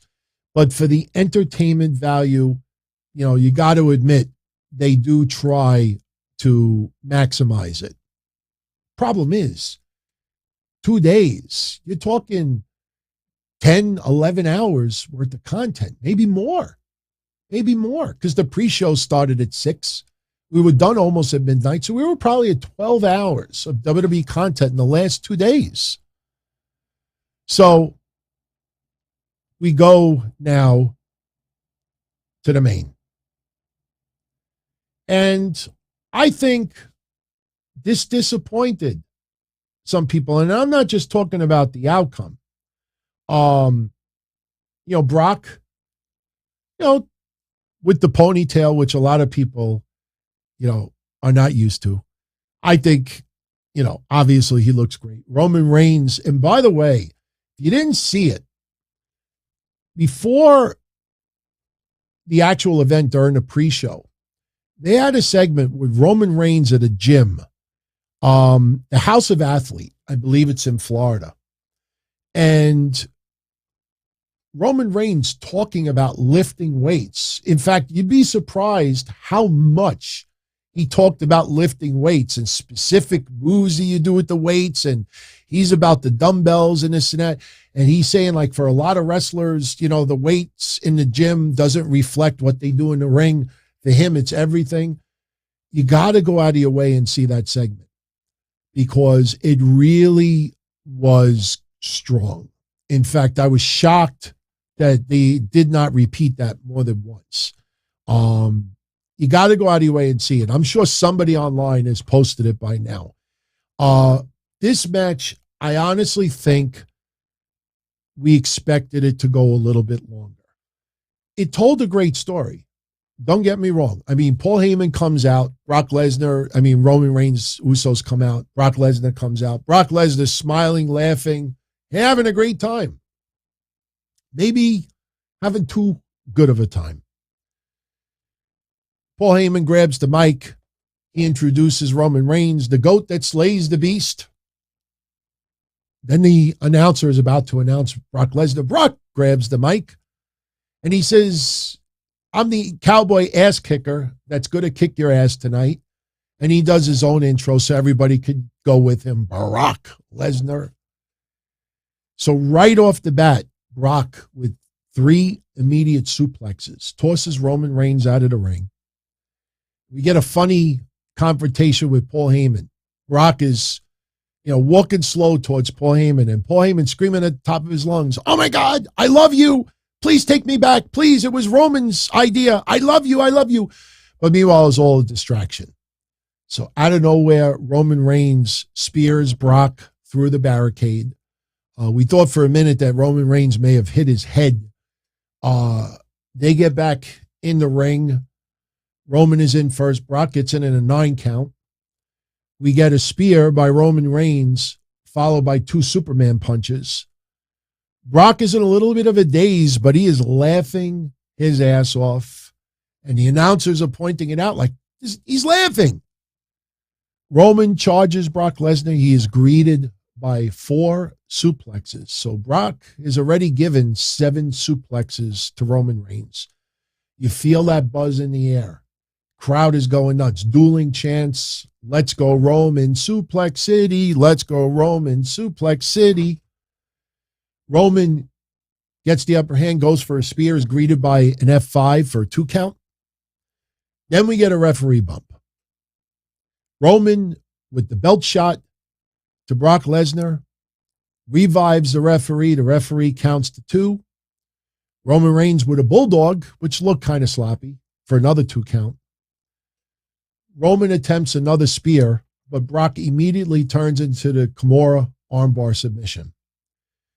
Roman Reigns is desperately trying to get to the ropes. Paul Heyman, it's funny because you see it out of nowhere. You just see a little sleeve from a suit and a little chubby finger.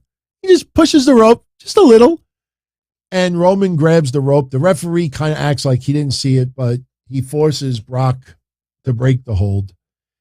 And then you hear Roman saying to Paul Heyman, "It's out, it's out." And the announcers are selling it like, did his shoulder pop out? And again, like I said earlier, is this planting a seed to give Roman a little time off? Maybe. But Roman is in pain. He's selling the shoulder big time.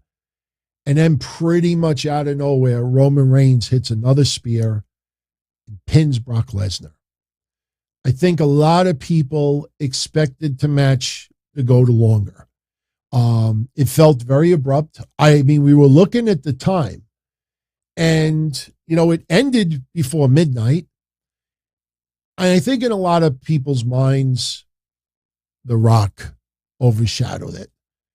And sure, WWE and The Rock is not going to give their hand one way or the other, but I think that kind of overshadowed, what had just happened, because now Brock Lesnar He is no longer champion.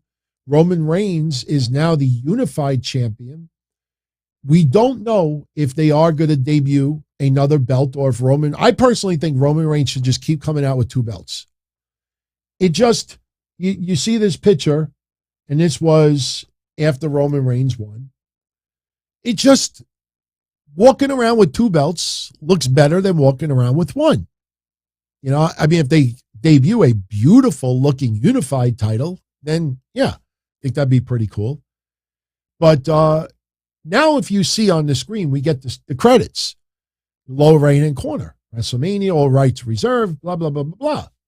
Now, if anyone out there that watches WWE programming, whenever you see the credits on the lower part of the screen, they go off the air usually about 10 seconds of that. This time around, the credits are on the screen. They're closing it out, and we still see Roman celebrating. He's holding both belts up. Paul Heyman is ecstatic. And this went on for about 30 seconds. Then they showed the logo for WrestleMania. They showed outside the building. And remember, there was people claiming that The Rock showed up. There were people claiming that they did rehearsals with a helicopter, and they did an outside shot. So now I'm thinking, okay, the credits showed up, but they didn't go off the air yet. They're showing outside. You know, you would think they would show outside and then show the credits. And now I'm thinking, are we going to see a helicopter thing? But no, they go back to Roman and they fade to black. And that's how WrestleMania went off the air. I'm not disappointed. Night 2 was banger. It was a banger. They never advertised The Rock. So I'm not going to be like, oh, that sucks. The Rock didn't show or anything like that. Personally, you know, there's plenty of time. Get a whole year, you know. Plus, I don't want to feel like The Rock is going to challenge Roman for the championship. Then you almost feel like the guy's going to keep the title for a year. I don't think they need to do that right now. But I thought this was a hell of a lot of fun. You might remember about a week or 2 ago when we were talking about WrestleMania, you said that each night might have a different vibe to it, that night 2 might be more entertainment driven to night 1. I kind of feel that way tonight when you think of not only, you know, Johnny Knoxville against Sami Zayn, but even what transpired after Pat McAfee beat Austin Theory, the Steve Austin stuff with Vince, a lot of nostalgia. But I enjoyed tonight. I enjoyed it very much. On a scale of 1 to 10, I give it a 9. If the New Day match would have been longer and better, if the women's tag team match would have been a little bit better, the length was fine, then I would have scored higher. But I think 9 out of 10 is very fair. My favorite match of the night, boy, I would have chose Edge versus AJ Styles, but that psychology part of it is what, you know, just left me a little bit disappointed. We go through the matches again. You know what? I'm looking at the matches again. I'm curious, chat room, what was your favorite match of the night? I'm kind of leaning towards the tag team championship match. I mean, Austin Theory and Pat McAfee was a banger also. You know what? Oh, boy. I don't know. It's, you know, it's either Roman versus Brock because it told a good story. I mean, you know, it just felt a little bit abrupt. But I don't know. This is a little bit. I'm looking at the chat room and there's a couple of votes for Edge and AJ, but there's quite a few votes for Pat McAfee and Austin Theory. Again, Austin Theory and Pat McAfee, I thought it was a fun match, and it was the crowd made it that much more fun. But you know, to me, it was not anything more than just fun. Byron Saxton got stunned yesterday, Mr. Conway. You know what? I'm gonna go with. I hate saying this, But I'm going to go with Edge and AJ Styles. Yes, the psychology was missing. The evilness of Edge was missing. It was lacking, I should say. Wasn't missing completely. It was lacking. But they just put on a banger of a match. I think, if you actually look at that match, it was top shelf. If there would have been a little bit more of the psychology part of it and just that really dark evil that Edge has been selling for the last couple of weeks, I don't think there would have been any question behind it.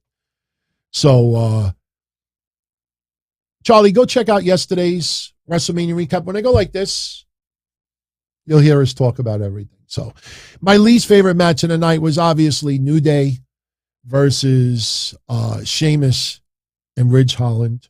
Before we answer a couple of quick questions from the chat room, I'd like to just a couple of super chats.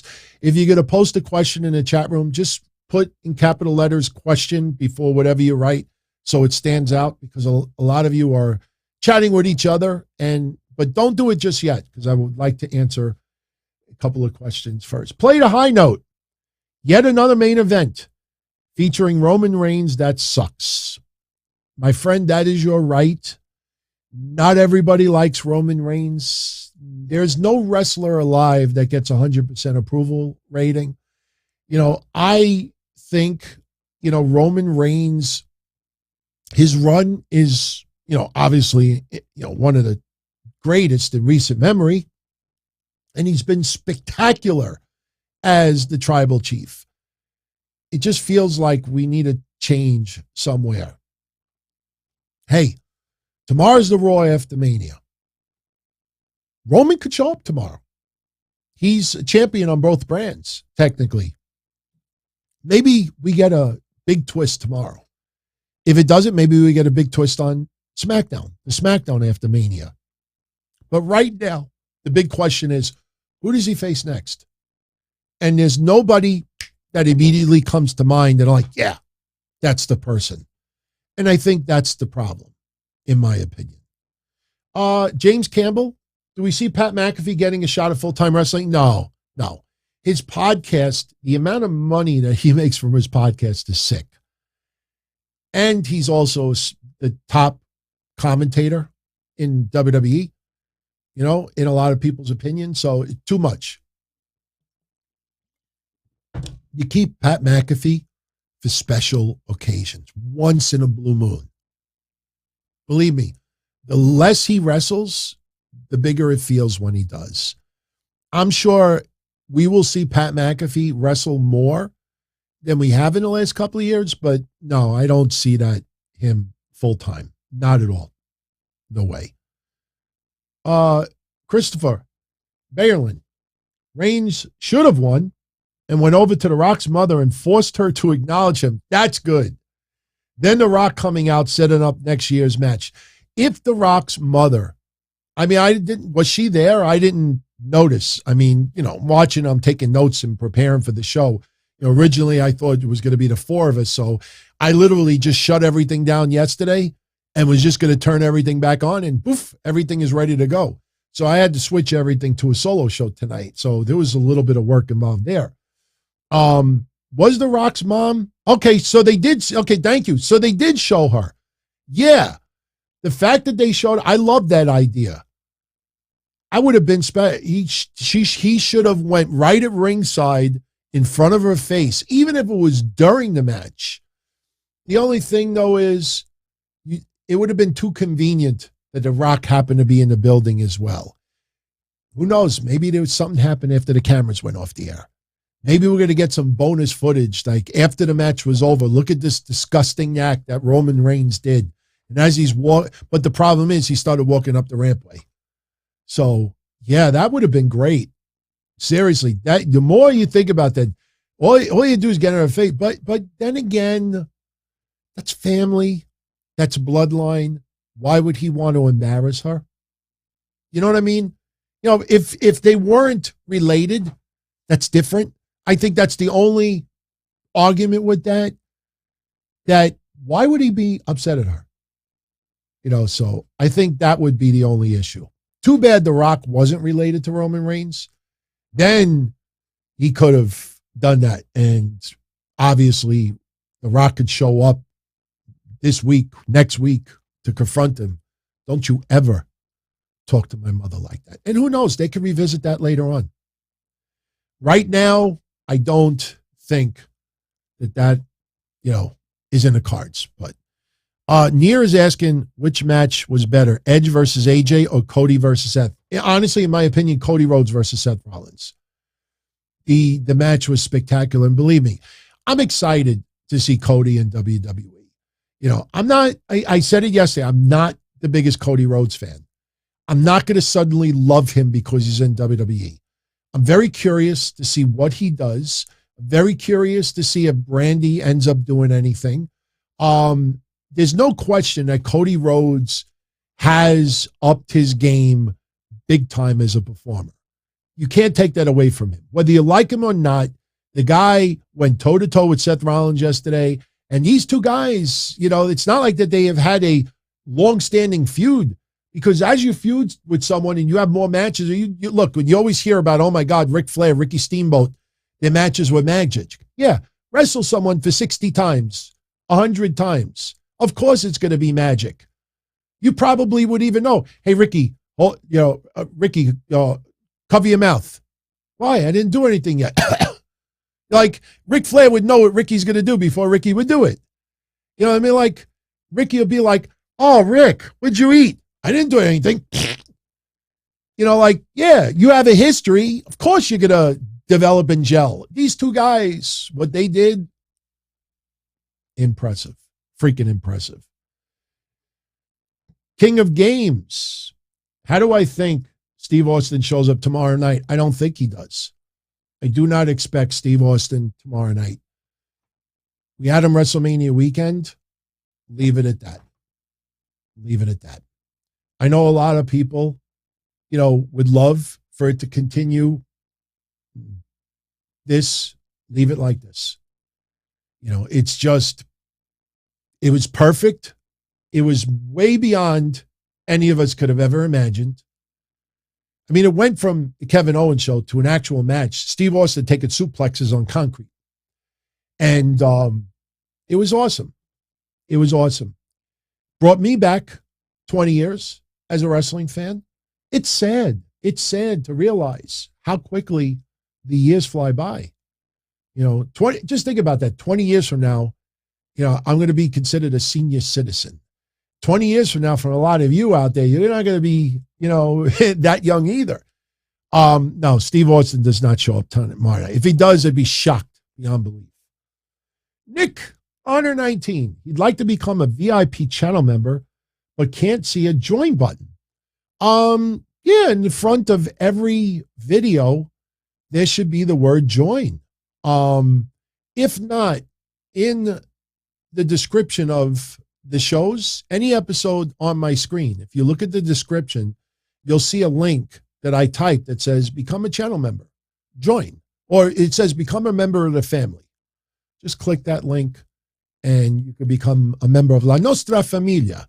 And that would be good timing because Tuesday I post the show we do on Patreon, and then we got a couple of things going down later this week. So, but that's cool. Thank you very much. Very cool. That goes for anyone else out there as well. All right. We are at an hour and 47. So for the next 13 minutes, we'll finish at exactly 2 hours. It is 1:45 in the morning over here. I'm probably not going to go to sleep till about 3:30 between editing and uploading. See, yesterday was a little easier because I didn't have to take notes, but I had fun tonight. This is once a year for WrestleMania. It is overload. And yeah, we're going to suffer. I mean, I'd love to take off tomorrow night, but the Raw after WrestleMania, obviously it's going to be something special. Maybe I'll take a rare Tuesday off. We'll see. But, it's once a year. And all of you have stood up with me. So how can I complain, right? We've had a fun night.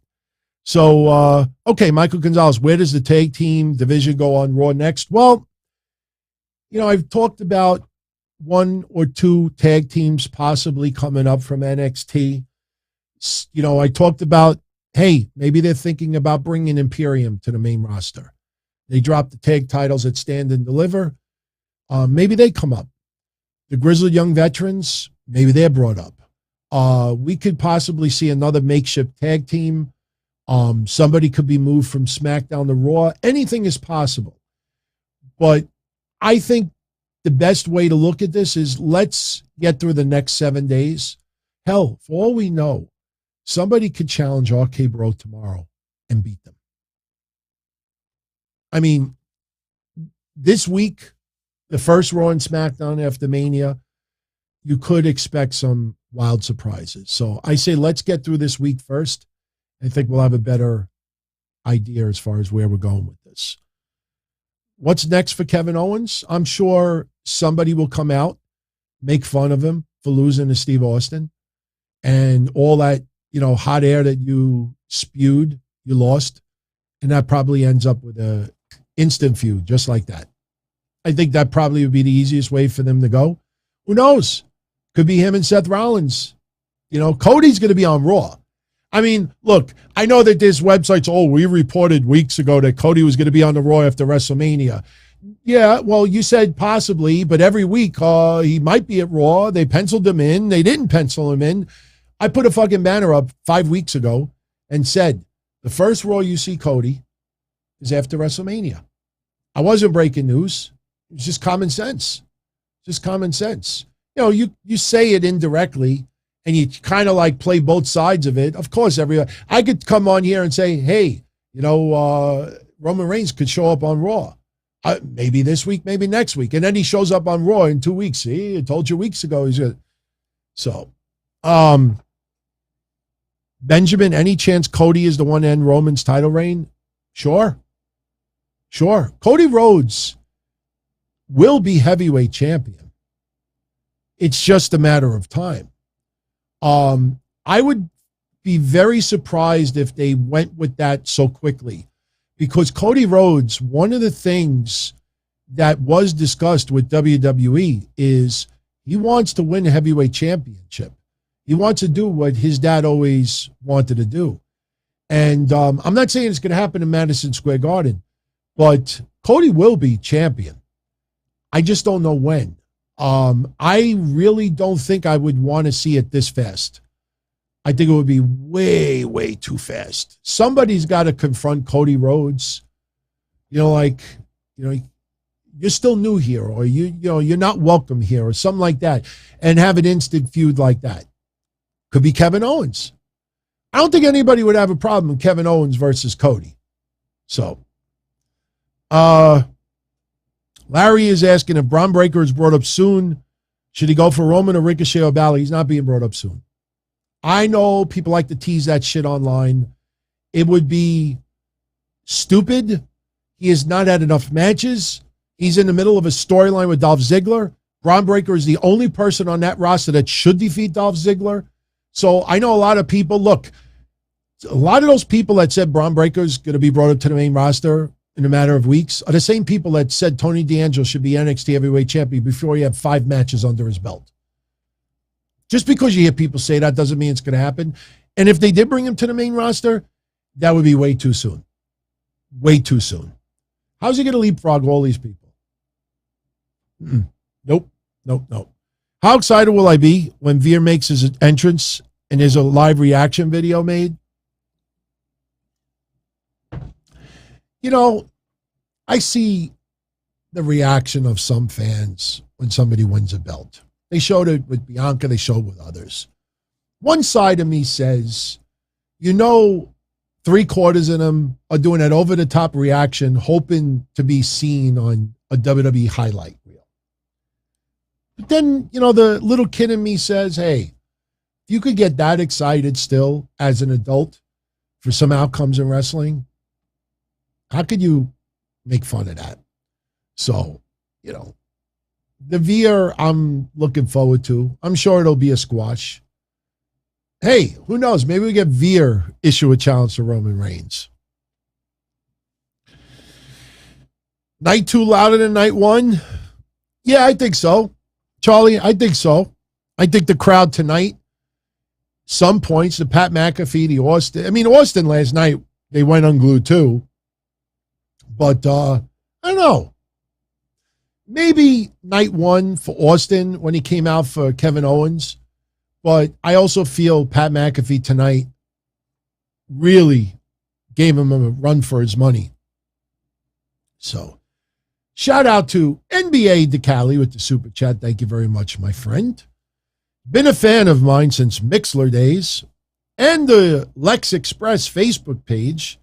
Glad to see me here since he only watches wrestling on WrestleMania weekend. Awesome, man. You know, for a lot of people that still don't realize, my YouTube channel is just a video version of the podcast that I do. You know, still about 90%. I think right now it's like 88.6% because I have specific numbers and I compare it to like 3 years ago, 2 years ago. But it's like 88.6% of everybody who checks out my shows on a week, audio only. But I like doing video to show pictures, get a little animated, show things on the screen.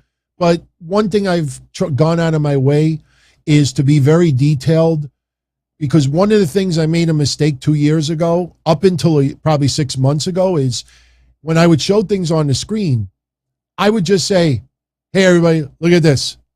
Look at that. You see? Look at that. And then, you know, like people were saying to me that check out only the audio version, like, what was it?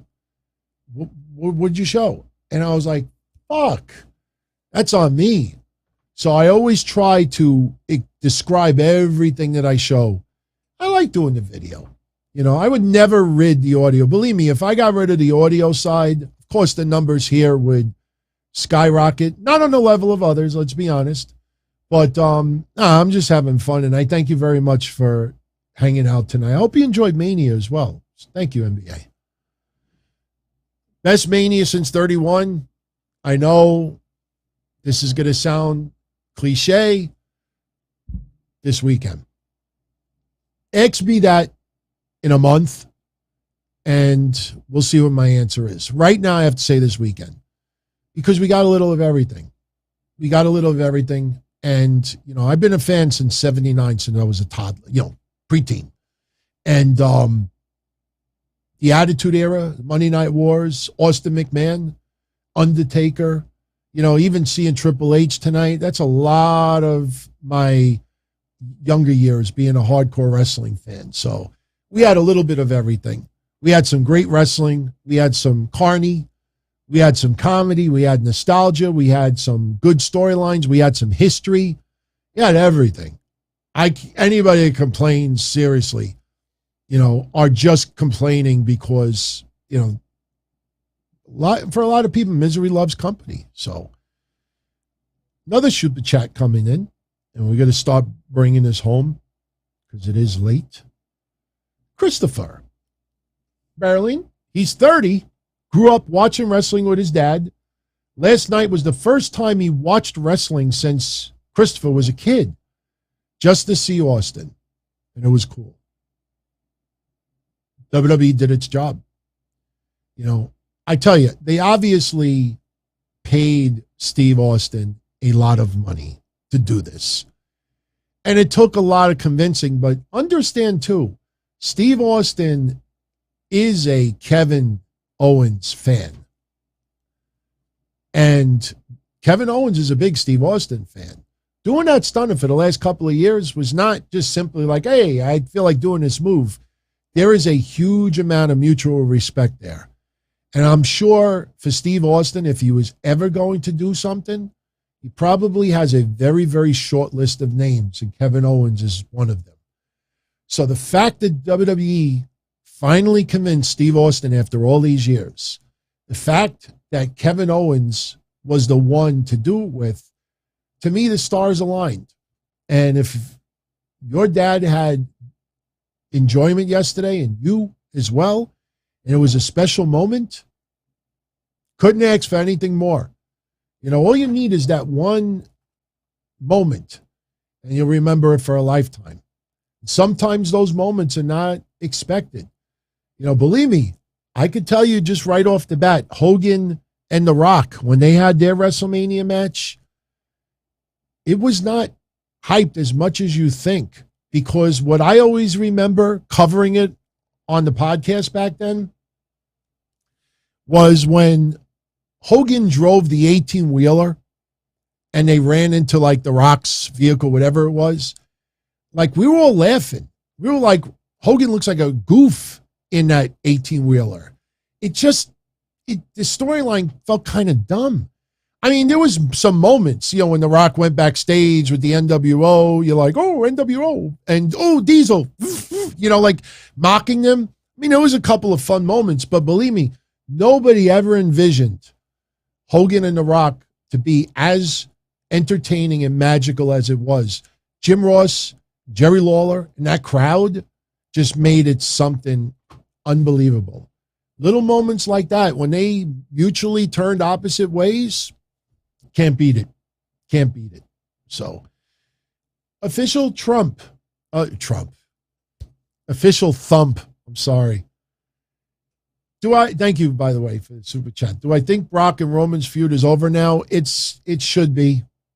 It should be. I mean, I don't think you should go beyond WrestleMania. It feels like Brock has some unfinished business, the way he lost. But no, I just don't think it should continue. I wanted Brock to win. I thought Roman would take some time off.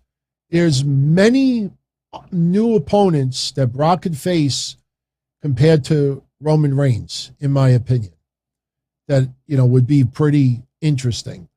I don't think it should continue. I think once you have this history, biggest match of all time at WrestleMania, you hype it that way, just for them to have another match at the next pay-per-view, I don't like that idea. So, but thank you for that. Good question. NBA, once again, by the way, is that Arepa place I once compared to Ring of Honor still in business? He's coming back home this month, and he's curious to know, Arepa, compared to Ring of Honor, Arepa. I don't know what you're talking about. Arepa? I don't know. You know what you do? Email me, Don, if you don't mind, or DM me on Twitter, @DonTonyD, or email me, dontony@dontony.com. I don't want you to keep super chatting about it, but email me and let me know specifically what you're talking about. I mean, it sounds like maybe like a place over here, a restaurant. If that's the case, I haven't heard of any place closing down. So, no, email me or DM me on Twitter. And so I can actually check out what you're talking about. So, but thank you for that. Thank you for that. All right. So where are we at? We're at 2 hours, 3 minutes. Oh, wait. Maybe Arena? Don't super chat it. Maybe Arena. Is that Arena place I once compared to Ring of Honor still in business? What Arena? ECW Arena is still around, even though it's under a different name. Elks Lodge. I don't know if the Elks Lodge still does wrestling anymore. Club Amazura is where we had the XPW shows that I think was doing shows. Arepa is across the street from Aldo's. I got to look it up. You know what I'll do? I will be more than happy to look it up, and hopefully I'll have an answer for you by tomorrow. So I'll remember Aldo's, because there's a pizzeria called Aldo's not too far from here. Aldo's Arepa. I will look it up and I will let you know by tomorrow. I promise. So, yeah, I thought maybe it was a typo. Maybe he meant Arena, Arepa. Yeah, I'll check it out. Oh, they are doing WrestleMania Backlash. They are going to call it WrestleMania Backlash. I know what you're thinking. Brock, Roman, WrestleMania Backlash. I know. Trust me, I went through my thoughts earlier. They are definitely calling it WrestleMania Backlash. That's an annual thing now. If they could associate WrestleMania with another pay-per-view, they think it adds meaning to the pay-per-view. WrestleMania Backlash will remain. So, arepa is a bread, but it's also used in restaurants. Yeah, I'll look it up. Empanada. The empanada place. I still don't know. Empanadas. I mean, I got to look it up. I got to look up some local places. I'll let you know. Empanada. I like empanadas. All right. I think we're going to wrap this up, everyone. I hope you enjoyed this recap tonight. I know originally we were going to take calls, and believe me, my intention was to take calls tonight. But, when you start getting to like 10 o'clock and everybody's just spent for the last 2 days, especially, and then you realize there's people overseas like fucking 4 o'clock in the morning and I'm going nuts here for Austin and Vince McMahon and stuff like that. And you're like, holy shit. It's going to be 6 o'clock in the morning in the UK and later elsewhere. Here it's 2:01 a.m. and I still got to edit, save, upload, put it online, put some timestamps, for commercials and stuff. So, we realized we'd be taking calls 3:30 in the morning. So it just was too late. But next week we'll do that. We got plenty to talk about still. And it's still on, by the way. This Thursday, it's either going to be 8:05 p.m. or 9:05 p.m. And I want to make it clear, if it's at 8 o'clock Thursday night, this is only to fit around Joe Cronin's schedule. But Joe Cronin and I are still planning on doing a show together this Thursday. We might postpone it for a week so we could get through the SmackDown after Mania. Maybe we'll have more to talk about, but it's either going to be this Thursday or next Thursday. And I have a thread up right now in the community section for everybody. If you have a question that you think everyone would love to hear us talk about, but so we're going to have a special episode there. But post in the comment section what you thought of Mania tonight, your favorite match, least favorite match. If you have any specific questions you want me to answer that I didn't answer tonight, post it in the comment section. I'll be more than happy to answer it. So, but thank you, NCB, and thank you, everyone who spent time with me tonight. It is very much appreciated. Hopefully, I didn't disappoint with my recap. I know my style is a lot different compared to everyone else, but this is all I know. So I hope you enjoyed it. And now we could all rest, sort of, because we got the Raw after WrestleMania in less than 24 hours. So once we get through that, I know we got NXT and then we got Dynamite and then you got SmackDown after Mania. So it just keeps going. But I think we can now start to unwind a little bit. So what'll be good about tomorrow is I plan on having no notes.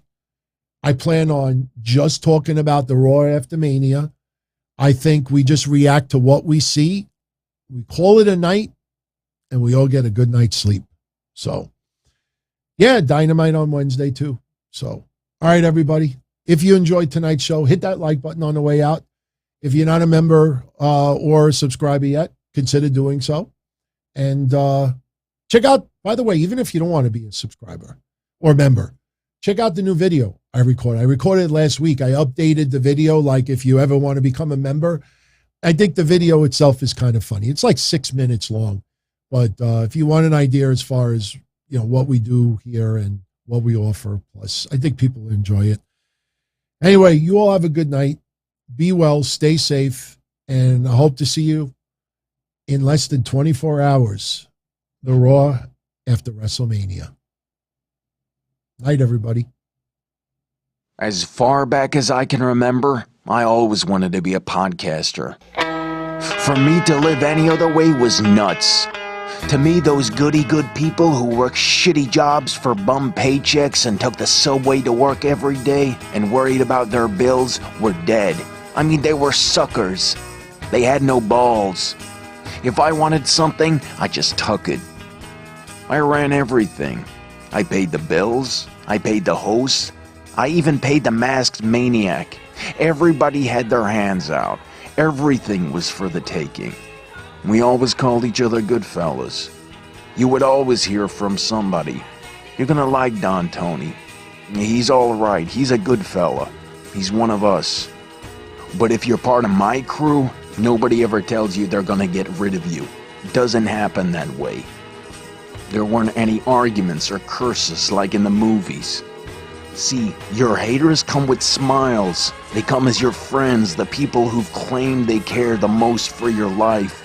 And now that's all over. And that's the best part. Today everything is different. There's lots of action. I don't have to wait around for everything like everyone else. Oh, I didn't get the vaccine? Fuck you, vaccine me. Oh, your delivery guy has COVID? Fuck you, feed me. Right after I moved here, I ordered egg noodles and ketchup, and I got spaghetti with meat sauce. I'm no longer an average nobody, while they get to live the rest of their lives like a bunch of schnooks.